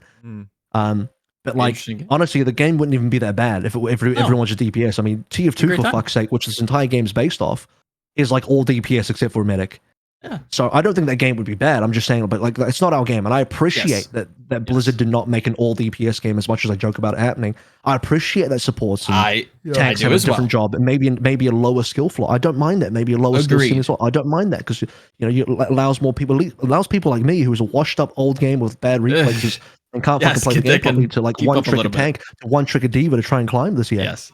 On Overwatch 2, I get to one trick quote unquote easier heroes. Hold on. So I appreciate it. So yeah. Can you back to the? I need some help. I don't have a good answer to the question. What else? What's the question? What else does Kevster need to do in order to be considered? Sorry, I don't understand. He needs to be. I don't understand my own field. He needs to be better than Proper. But he won 2-5. Like, bro, it doesn't matter. Don't miss me with the wins. Brother. Miss me with the wins. Okay, Simple was considered the best Counter-Strike player in the world for a long time, and he didn't win a single fucking major. Yes, fuck. Look at Leave. You only recently won a major within the last, was it 6 months or 12 months now? He's cracked, right? Like, Kevster is fucking different as well. He is. I know, but Proper exists. Yes. I'm gonna do it a step further. If I'm gonna buy a car, there's a 2007 Toyota Corolla, or I can get the 2008 Toyota Corolla. I'm sorry, but in the open market, I'm taking the newer one. There's no reason for me to not take the newer one. I want to play in AVRL's car dealership world for a moment. I want to play with that analogy. Yiska, you have 3 cars in front of you. You've got the fully loaded 2023 Toyota Corolla. Okay. It does everything. It's fully loaded. That's what I'm saying. You get it early. Future. Yeah, it's a future car. Proper is that future car. Now I'm gonna hit you with the second place car. It's not fully loaded, but it's got some bike racks. It's got heated seats. It's got a nice plush steering wheel. It comes with some dice in the mirror, right? That's profit. I don't think. Also, can I say? You're gone. Mm-hmm. I don't think. Again, all 3 cars, fantastic. I think they're only candidates on this list that I think I would respect anybody for voting for. I'm going to be completely honest with you. I'm one step farther, like, DPS pilled when it comes to MVP voting, and I've been on this soapbox for a long time. The game inherently favors them in terms of excellence because they, even more so in Overwatch 2, I'm not going to get on it today. But there are 3 choices. You have the fully loaded 2023 Proper Mystique. You have the deluxe luxury edition coming with extra turbo boost with some bike racks and profit that can play support if you need him to. And you have Kevster, which is no shame, but he just hasn't done what these other people have done. He's an incredible talent. I will say to that, and I'm not saying they're right or wrong here. I'm just going to say that this does exist. Mm-hmm. The people that will disagree with everything we just said are the people that will believe that Kevster is better than Proper. Because I just said, like, well, how does Kevster get the award instead of Proper? I said, be better than Proper. So my personal belief is that Proper is the better player. However, I don't fault people for coming in with the perspective that maybe Kevster is the better player instead. Because some people do hold that opinion. Now, if they do, I'll need them to explain their position of which I already know what they're going to say. They're going to say, well, Kevster's won 2 tournaments. Yep. To which I'll say, like, well, I mean, it's a team game, isn't it? It's not a fucking 1v1 tournament, is it? Did you consider that maybe the other 4 people in the squad had anything to do with Kevster winning? I don't know. Just saying. But But you then think that the average of the surrounding cast on Glads is better Yes. than on the So- Shock. It just is. But again, quickly though, we have to speak to the people that do believe that Kevster is better. And like, if I can hear a big enough argument, like a convincing enough argument that has nothing to do with titles, I might even buy it. You know, you might It's an acceptable vote. You might even swindle me into buying the lesser car, but I could buy it. I'm not saying I'm hard sold yet. Yep. I'm not even saying I'm voting for proper yet. I'm still deciding between him and Smurf. But my position is there are definitely people that would say like, yeah, but Harbin is just better than Smurf. But what if Kevster is just better than proper? And they hold that position. And I can say I disagree, but Yeah. I'm not going to rule out that maybe they have merit in saying those things as well. Because if they truly believe that, then at least we've moved away from the whole fairness discussion, which is thank the fucking Christ if we are moving away from the whole fairness discussion, because that shit's making me lose brain cells. And I think I think we can actually have you can actually have a debate. You can actually have a discussion around like, well, who the best player is. Because on some level it's objective, on some other levels it's fairly subjective as well. Yes. Because it is a team game, you have to factor in other factors like, well, how good does the rest of the team allow this player to have big moments? Yeah. And that's a very hard thing to quantify. So in a world where people believe Kevster is better, I don't know, because if you believe Kevster is better, then he's better and hard for me to help you. In that case it's like, well, unlucky, I guess. If Kevster actually is better, but he doesn't get over proper, unlucky, I guess. I don't know. Yeah. It's 100% true. And I know we're kind of strapped for time, so I want to pass this around because I think it is something that people are going to be, excited by. I think my top three are known. But what are your guys' top three MVP votes as it stands currently today? You had to pick top three: first place, second place, third place. Go. Oh, I'm going on a VOD grind. I'll tell you. Okay, I'll tell you my current top three, but this will subject to change. Absolutely change because I'm going on a heavy VOD grind the weekend. Okay. So, I'm not. Proper 1, Smurf 2. Oh, fuck. Kevster 3. Party 3. Kevster 3. And I want to say Prophet, but I can't. I mean, I think you can, but AVRL, what do we got? What's the top three in your mind? I'm not even in a position where I'm like, yeah, proper first. I'm legitimately very on the fence between proper and Smurf. Interesting. Because my own personal definition of MVP is very, very under stress when you consider, like, because there's another very important angle. I think this is a very smart angle to look at MVP as well. If you were a GM with an unlimited budget and you had first round draft, who would you pick? First round draft, every player's available. Who do you pick to build a team around? Is it Smurf, Proper, Hanbin, Kevster? What is it? And at that point, I'm like, I'm fucked up. My brain is fucked up. So I'm like, fucked. God, I think my position is like, my heart says Proper, my brain says Smurf, because it's way better to build your team around Smurf than it is around Proper. Yeah. Reason why is because there are more exceptionally good flex DPSs now. We are getting back into the conversation of like of Yiska, debating on the merit of that as well, because people will assume that flex DPS is easy to be got at because there's more of them. No, again, to reiterate, there's more of them because there are just generally more DPS players in Overwatch to start with. Most popular role, by the way, in case you didn't remember that. And it attracts higher talent. And also it is a role that reveals excellence and shows excellence easier than the other roles. That's why there's more. That's why it looks like there's more top level DPS players. So my position is like, do I want the most generation-defining, transcending player of all time from my perspective, which is Proper currently, as a fucking rookie, by the way, and which means I think he can only get better from here. We'll see. Given Prophet's length of his career and his skill, I'm sure guys like Proper could do it too. Or do I want Smurf, who from a team building perspective, there's very few tanks that are doing what he can. In fact, there's almost none. Yeah, it's like him and someone. And then the other option is Hanbin, who's phenomenal on certain picks, but I have no idea what he does beyond that. Yeah, so that's a risk for me. Yeah. So if I pick Smurf, it's like, you guys remember when we do the rookie draft? Yeah. And we're like, oh my god, there's so many good DPS rookies. And my first round draft in the video, when the video that got fucking boomed that no one saw, so I guess you'll have to fucking sources trust me, bro. Is my first round draft pick was not even Prop or anybody. I think actually Prop was banned, but in any case, it wasn't any of the DPS. I picked Kellen. Yeah. To which people would be like, well, Kellen's a bit of a meme this year. That's beyond the point. Kellen was the most hyped up tank coming through. I believe he was a top tank player, top tank candidate coming through. NYXL doing whatever they did to him, that's a different discussion. The reason why I picked Kellen is because all the rest of the tank options get way fucking worse after him. Yes. So I could get Zest. I could get Alfie and all these other fucking amazing rookies. But then I have to play with False or somebody. Yep. Right? So if I'm first round draft pick, I think I have to pick Smurf, because if I lose Smurf, my next options after him are just worse. Whereas if I miss Proper, I can still get Kevster. Yep. Yeah. I can still get Profit. Yeah. Yep. If you don't get Smurf, you're just fucked. Yeah. I'm sure Hanbin will be great, but I'd rather still have Smurf. Do you know what I'm saying? Like, with so Hanbin, from a first round draft pick, I have to go Smurf. Yeah. With So Hanbin, you're currently- now gambling on a season where Ryan isn't hard meta or Winston isn't hard meta. You're Then you can still gambling be on excellent, You're right? gambling on either that his hero pool is exactly meta, or you're gambling on that him being able to now flex confidently on those other picks and go toe-to-toe with the top Ryan and Winston players and ball players out there. Whereas Smurf has shown that he can go toe-to-toe with the top Zaryas and Divas, etc. Or whatever. He can match those guys, because we've literally seen it.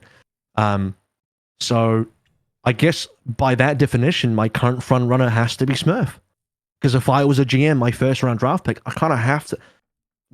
Everything available in my brain powers suggests that I must go with Smurf. Fair.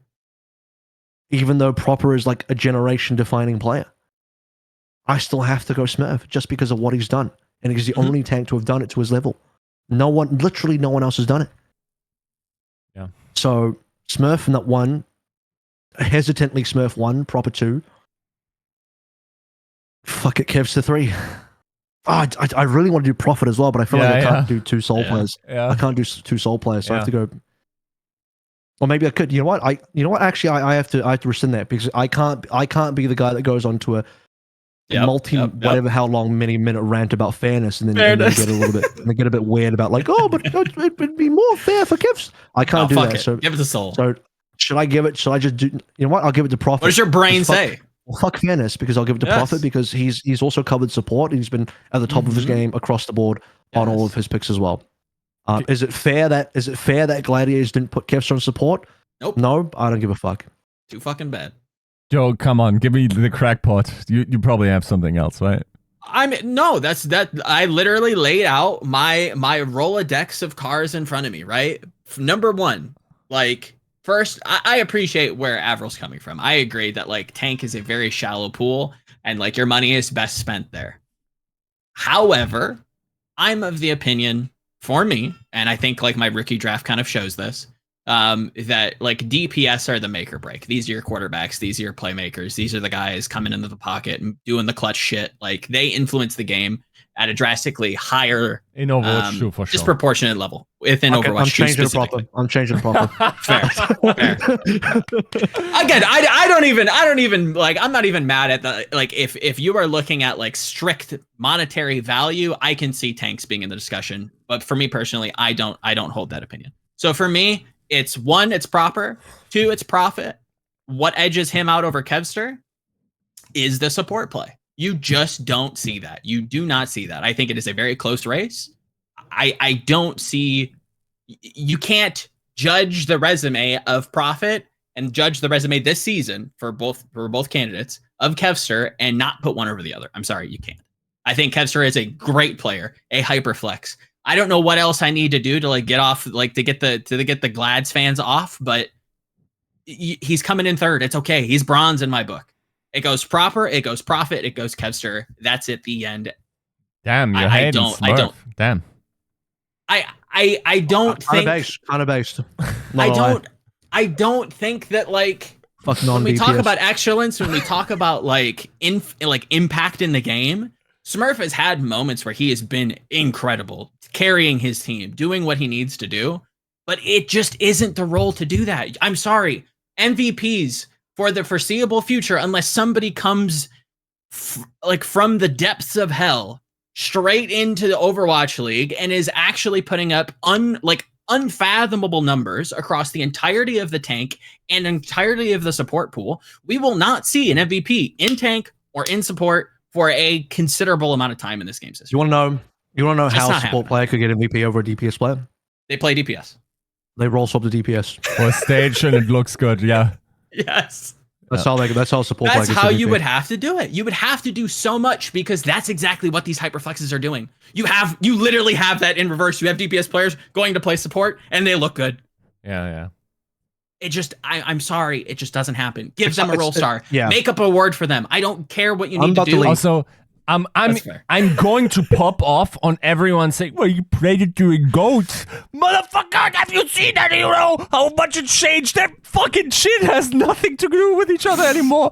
Shut up, dude. Like, we have Both cookies and awards. shit. Like, Both the awards that year still went to DPS players, Huxel and Sinatra.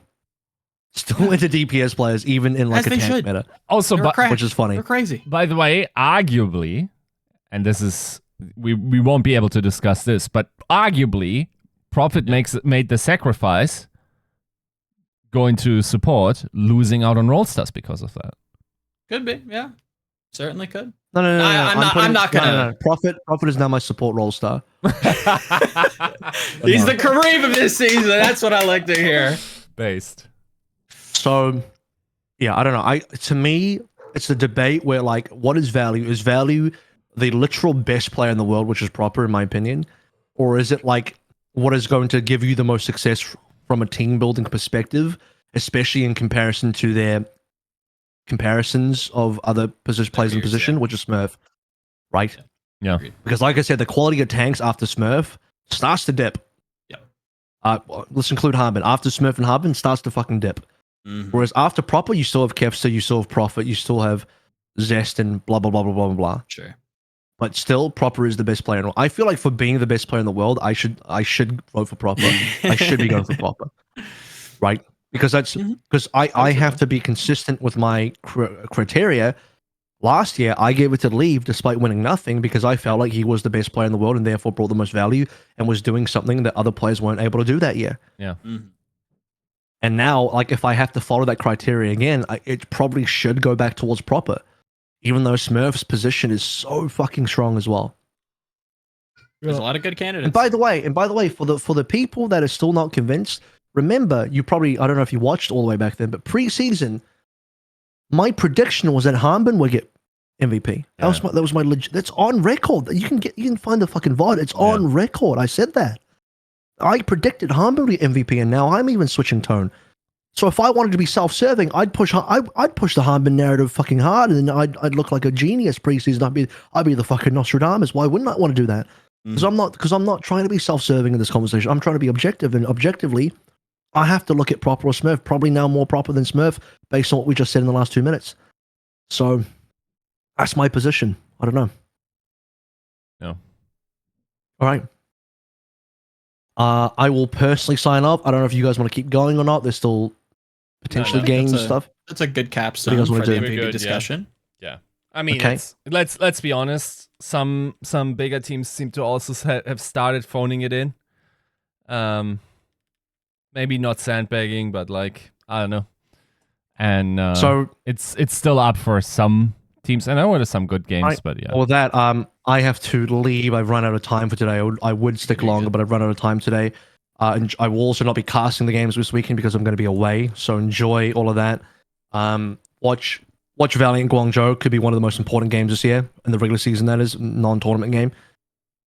Literally determines who gets to escape the drudges of 7th place being eliminated and who gets to survive to play-ins. True. Very important game. Yeah. I'm out. Have for the rest of the listeners, enjoy discussion around Countdown Cup stuff. And I'll see you all next week after the conclusion of the regular season as we head into play-ins. Very excited. See you then. Yes. Travel safe. Nice. you. You want to keep going, Joe, with the Countdown Cup? I think it's fine where it's at. I mean, I'm kind of interested to hear who you kind of have as like these bigger teams that are kind of phoning it in. I have some like Some minor points that I might make into like its own video, but I don't know. I mean, the phoning in part is more like, I feel like Shanghai is maybe not firing on all cylinders.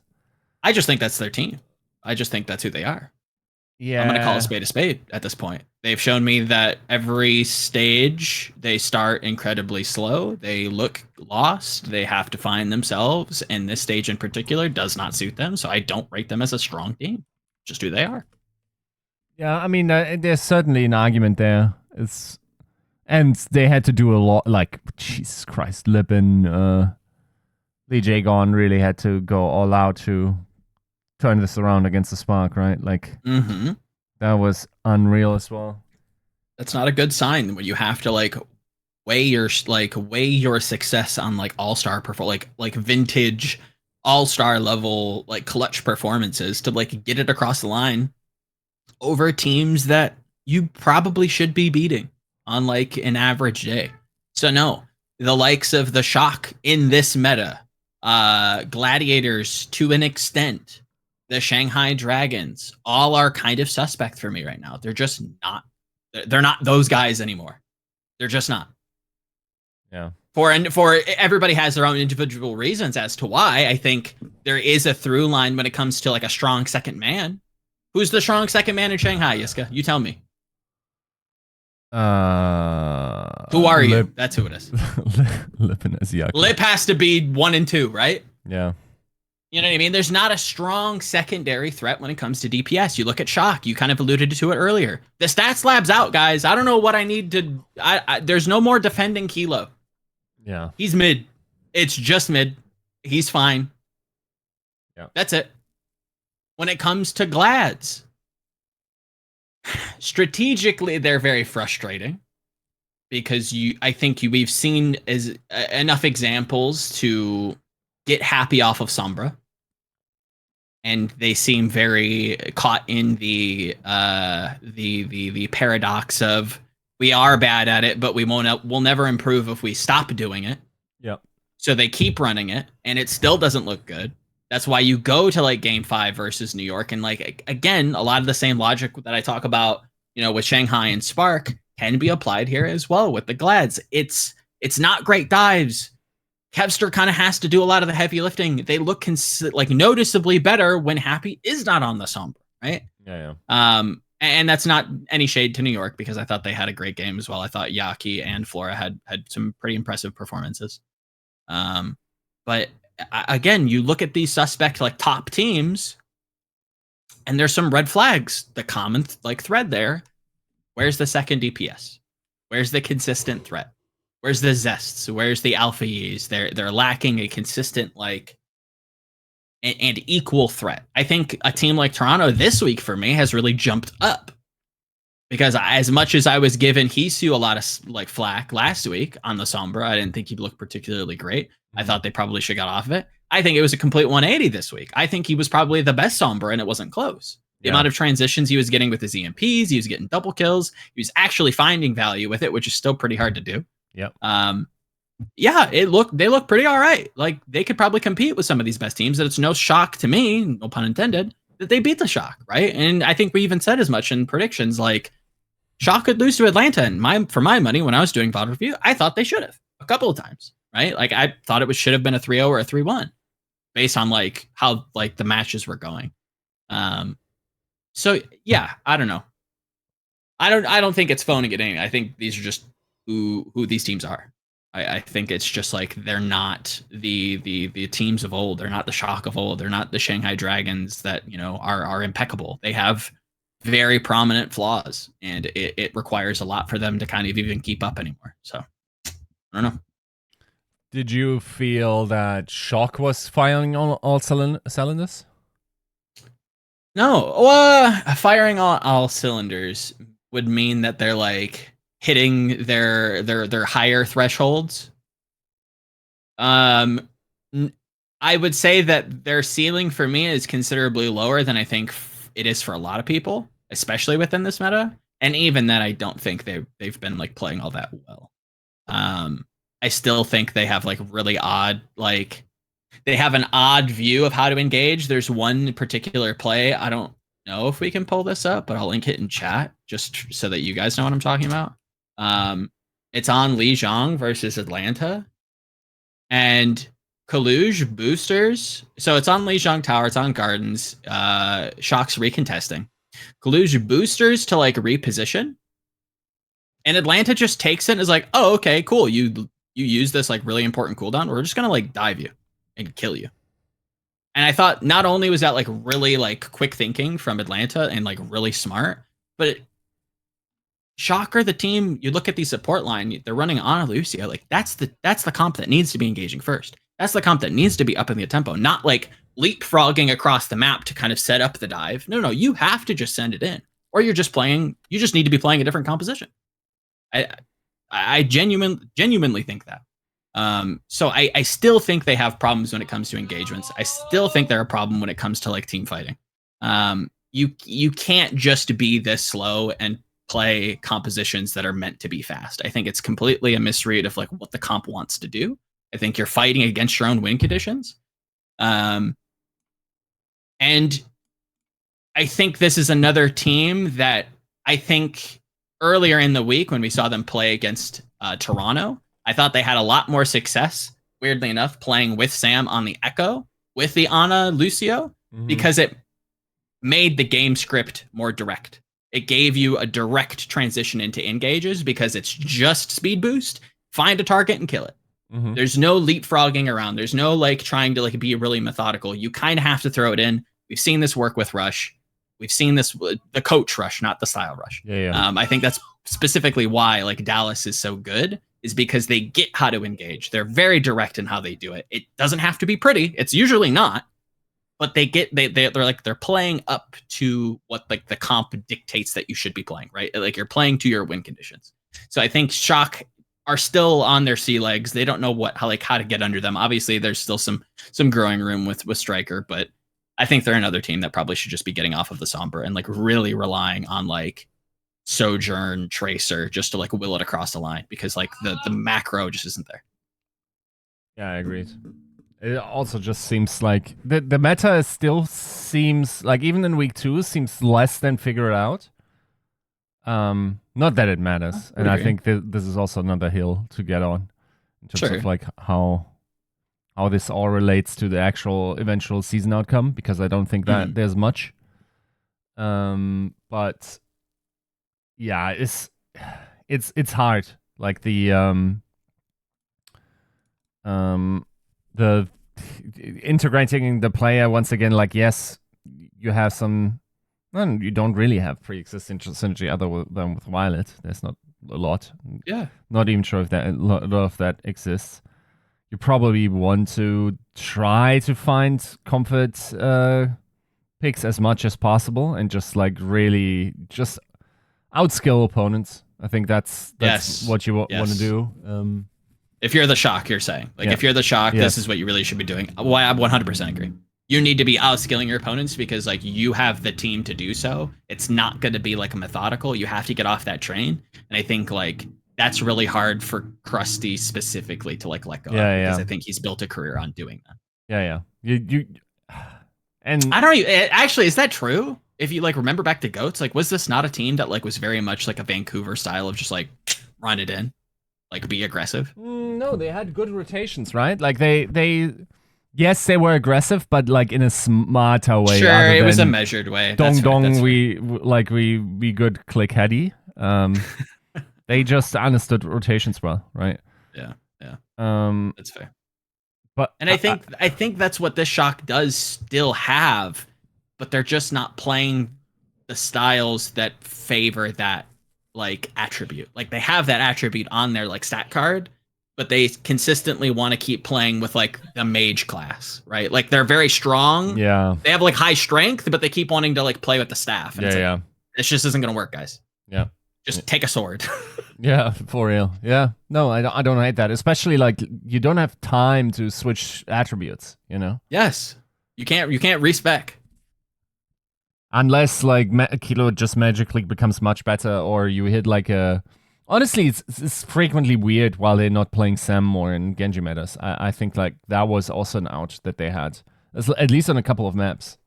You know. Yeah, I think that was like the big like question mark for me when it came to like kickoff clash, because if you remember like game 5 they go to control, it was always like these goofy like Lucio Moria comps, and it was like Sam on Genji, proper on Tracer, and they would just fucking send it in. Yeah. Like they would be aggressive, they wouldn't necessarily get real methodical, they wouldn't get real elegant with it, they would just engage because they knew that like higher tempo games meant higher win percentages, and if you're playing the odds, that's what you do. I wish they would go back to that. I said that last show. Yeah. And now you have Striker. For as much shit as we give him about snapping keyboards and like throwing mice, homie can play. And it still looks all right. I don't want him on Sombra. Yep. You put him on Tracer, you put proper on literally anything else under the sun that isn't named Sombra, and you'll be fine. Hit the go button. Yeah. This team just has to go. Yeah. And I'm not sure, like, I'd also not feel super comfortable for my season chances. But unfortunately, like, you have not demonstrated to be a championship winning team this entire season. And you might as well try to luck it out. Like, you have the best player in the world. Just try to leverage that. Yes. And you know who I think is doing that really fucking well? New York. And I know that's a goofy thing to say, but if you look at that game versus Glads, that is a just phenomenal and vintage Yaki performance. I know we've kind of goofed on him all season. Right. But, bruh. Yeah, he was hard. He's on a heater. He was on a heater this week. It was like this stage even. Because I go back to that Toronto game and I'm like, bro, he's dumpstering anybody that they put in front of him. Like, you can't guard him. Yeah. There's no guarding him. You just have to, like, race him. You have to base race against this motherfucker. Yeah. And Kevster, like, I won't say was outclassed, because that's just not fair, and it's just not true. But I think, like, it was hard to... I would assume that it was probably kind of hard for Kevster to try to also mark him and also be an aggressive threat, because it's not going to be Happy, because we consistently we're putting Happy on the Sombra. It can't be him. If there was a way that Happy was able to play the Ashe, we saw that on Ike. I thought it was better, but it was just a swap too late. I think they still won that map, though. If we put him on the Sombra, if we put him on, like, just give... I think with Overwatch 2, what we're going to learn is that you have to, like, let the meta be a guideline for tanks and supports, and let it be a very loose guideline for DPS. You need these guys to be impactful. Unless it is, like, absurdly good and you actually can't play it, like, you actually can't afford to not play it, allow people... Like, look at Speedily. Echo is not, like, a meta pick right now. Yeah. It's being played. It's maybe viable, but look at what Atlanta's doing with a character that just isn't being, like, mass played. Yeah. Instead of playing Sombra, forcing this kid to play Sombra, they're giving him the reins. They're giving him the weapons to say, hey, take over this game. Is it surprising that he's taking over this game? No, it's not. It's not surprising to me that the Echo player, the world's best Echo player for some people's opinions, is dominating on the Echo character. Yeah. Weird. Yeah, no. Like, especially if you're playing from behind, I think giving it your own bend always makes a ton of sense, right? Yeah, I think in the end, like in the NYXL Glads matchup, it's fair probably to say for a lot of the maps that Yaki was very hard to flag, but, like, in the end they did it. And unfortunately, like wielding the Yaki sword is always rolling, like, the dice if it's going to inflict self-damage. Sure. Right? So, like, these performances are probably not going to be consistently the case. It might be enough to give him another year of, like, good offers. Yeah. But yeah, like, this was definitely a vintage Yaki performance. I think it also comes a little bit down to Glad's not...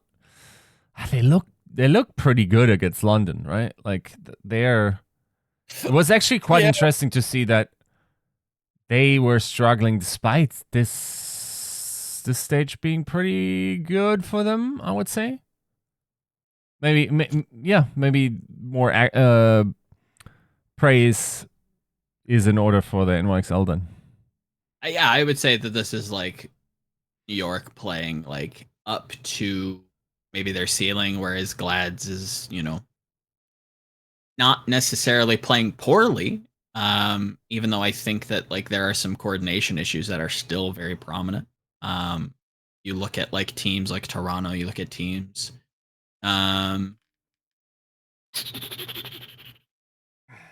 Who else? Maybe Atlanta to some degree. Thing is, do you care? Do you care at this point? As any of the do you care about the season score as Glads? You're not getting first, right? So from a staff position, I would probably have to say no, but also yes, because I think it's really hard to like communicate that properly to players, I think it is really hard to stem like the self-doubt tide that is losing. Just in general. I don't care if it matters or not, but just losing puts a seed of doubt in your brain, and you start to question things and you start to tilt, and depending on who you are as a person, that starts to like really creep up on you. So I think it's really hard to say if you should or shouldn't care, but like objectively maybe you shouldn't, but again, it's hard for these kids to even take a break because they think their mechanics are going to like slip under, or that like the mental aspect of the game is not worth like trying to like be tender towards, right?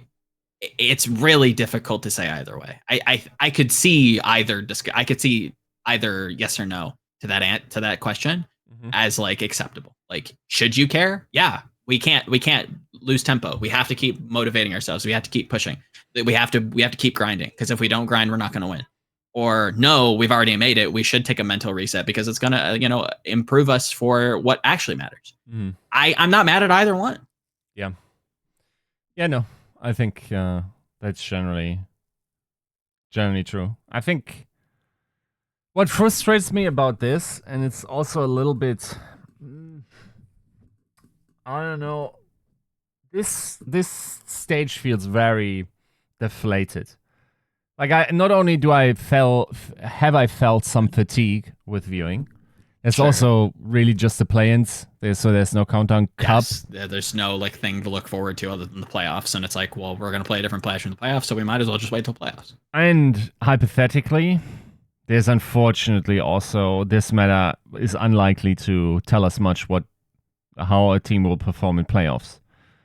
Because no, it's not going to paint the picture of the playoffs, but it does complete the resume of the teams. So that when we get the application to the playoffs, if that makes sense, if we get like the job listing of like, okay, this is what we need, we can accurately say who is actually going to do what better than other teams, or have a better like evidence pool to pull from to say, hey, I think this team is actually going to perform well because of X, Y, Z, and you can kind of cite those things.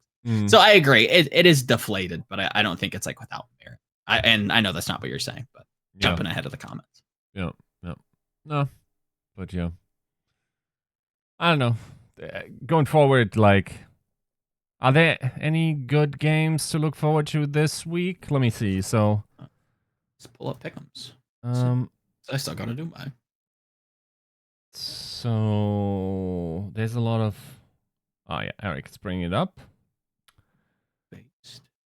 So opener is Soul Spark. You can miss me with that. Oh, I guess NA first is Paris. Yeah. Okay. 3-0. I haven't done enough. I can't speak on Justice in Boston because I really like Boston, and I have a funny feeling that Justice is still playing really high tempo, which would make me rate them very high. Yeah. But I can't say for sure. Yeah. No, that's going to be a good match. Even Titans Mayhem should be a good match. I think Atlanta Mayhem might. It should be okay. watchable. I think that could be closer. Yeah, agreed. Glad's Justice is probably one-sided. Might be closer than people expect. Really? It depends. I really I wish I would have like done my pick'ems ahead of time and done more prep into Justice. But with how the Glads are playing right now, and if Justice, and again, I'm throwing this out there in the ether just from like how they played last meta and like how I think this roster kind of plays just as like on paper. If they're playing like the balls to the wall, like, and it's funny that this is like circling back to this year because it was very true last year, especially in playoffs. If they are the mini Dallas Fuel, if they are Dallas Fuel light, I think they beat the Gladiators, and it might not be close. It heavily depends. I haven't like that is an uneducated take. So wield that with a grain of salt, Justice fans. Of course, Dallas Fuel and Houston will be offline. I think is it Dallas Fuel's like anniversary event as well there? I believe so. So there's a little home crowd. You don't want to lose there. that, my friends. Like, yeah. That I was trying to remember who I thought was the best team, and I do think it's Dallas, and I don't think it's particularly close.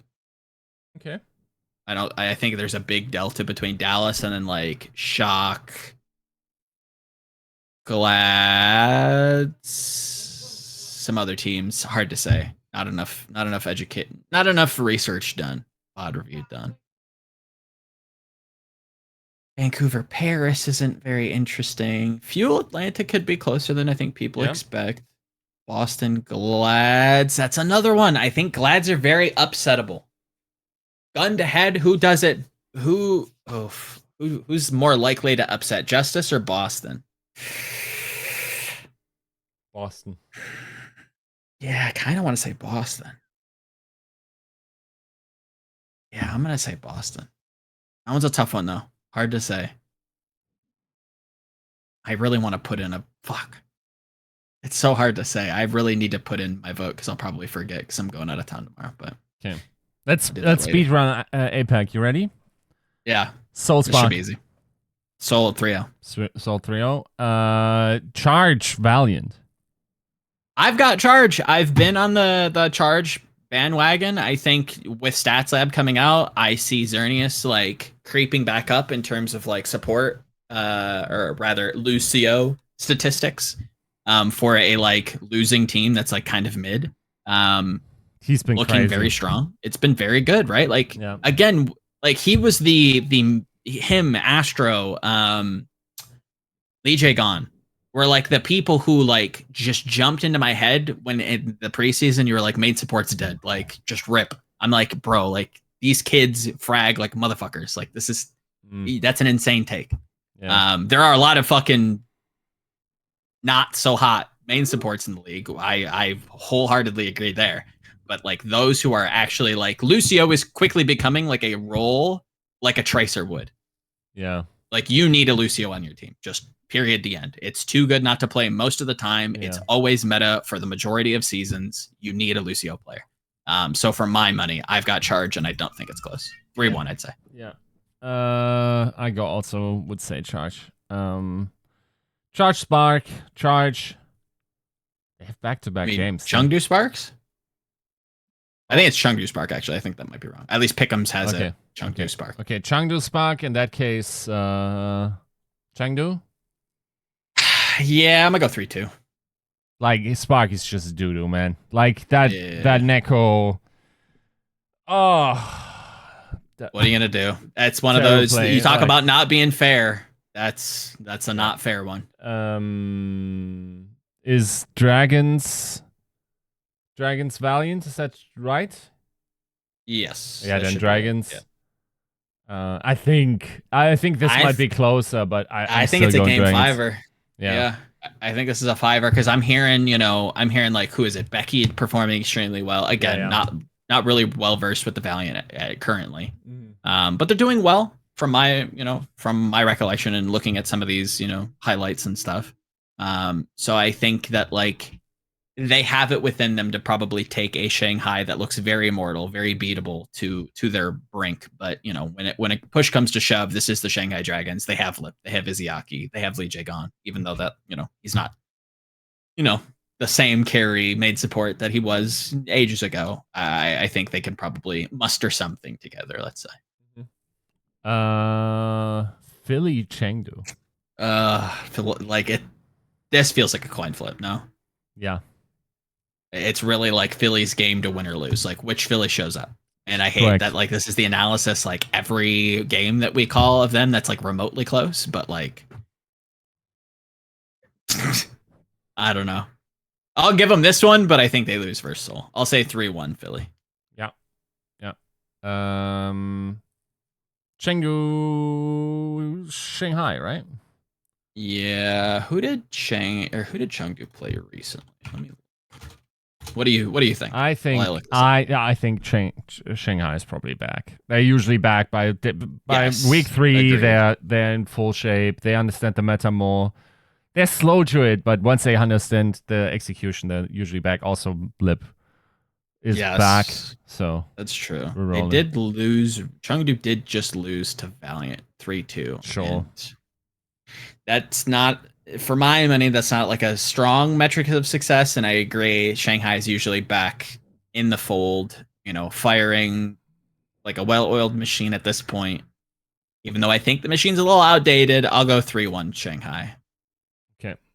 And Seoul Philly. Seoul Philly. I gotta go Seoul. I think Seoul's just like the de facto. I'll go Seoul 3-1 because Philly probably like beats it on one of them. But I like this is the one of those matches where I could totally see Philly just schlupping. sure, yeah, they just pop in and just fucking start taking names. Definitely very possible. I'm saying no. I think that's 3-1 sounds good. Yeah. Mm-hmm. Yeah. All right, then I guess we can end it here without pop-off AVRL for the preds. Yeah, I'll probably play some more Overwatch. Probably will enjoy some games. We're starting on Friday, right? Like tomorrow. I believe so. Yeah. And yeah, I'm generally looking forward to that stuff. Looking forward to the viewership. Wanting to see if now that if it increases a little bit, Overwatch 2 is up and then more Overwatch content. I've looked at some Overwatch YouTube channels recently. And some of those guys are popping, dude. Like Stylosa's views are in the 250k, 300k. Sleepy has some bangers. Like, you know what I think that does though? I think that's a sign of algorithmic movement. Yes. You see what I'm saying? Like more people are clicking on Overwatch 2 content. It means that the Overwatch League will be pushed towards them. Yes. Very true. So I think like that's something to watch. Another thing that I really encourage people to look out for. If there is ever a finals to tune in for, I think this is one of them. With all of like the orbiting, where's PvE? What's the new hero? Blah blah blah blah blah. Like I think so? Blizzard knows well enough to maybe drop some fun stuff for the finals. So again, I could see it. Yeah, we'll see. Not expecting it, but yeah, I'll bet on something. I'll bet on something. Right. So sweet. Then, unless you have something else, I just gun us out. Thank you for listening. This was 265. Thank you for the patrons and the YouTube helpers for once again supporting this episode. And we are out. Enjoy some Overwatch 2. Peace.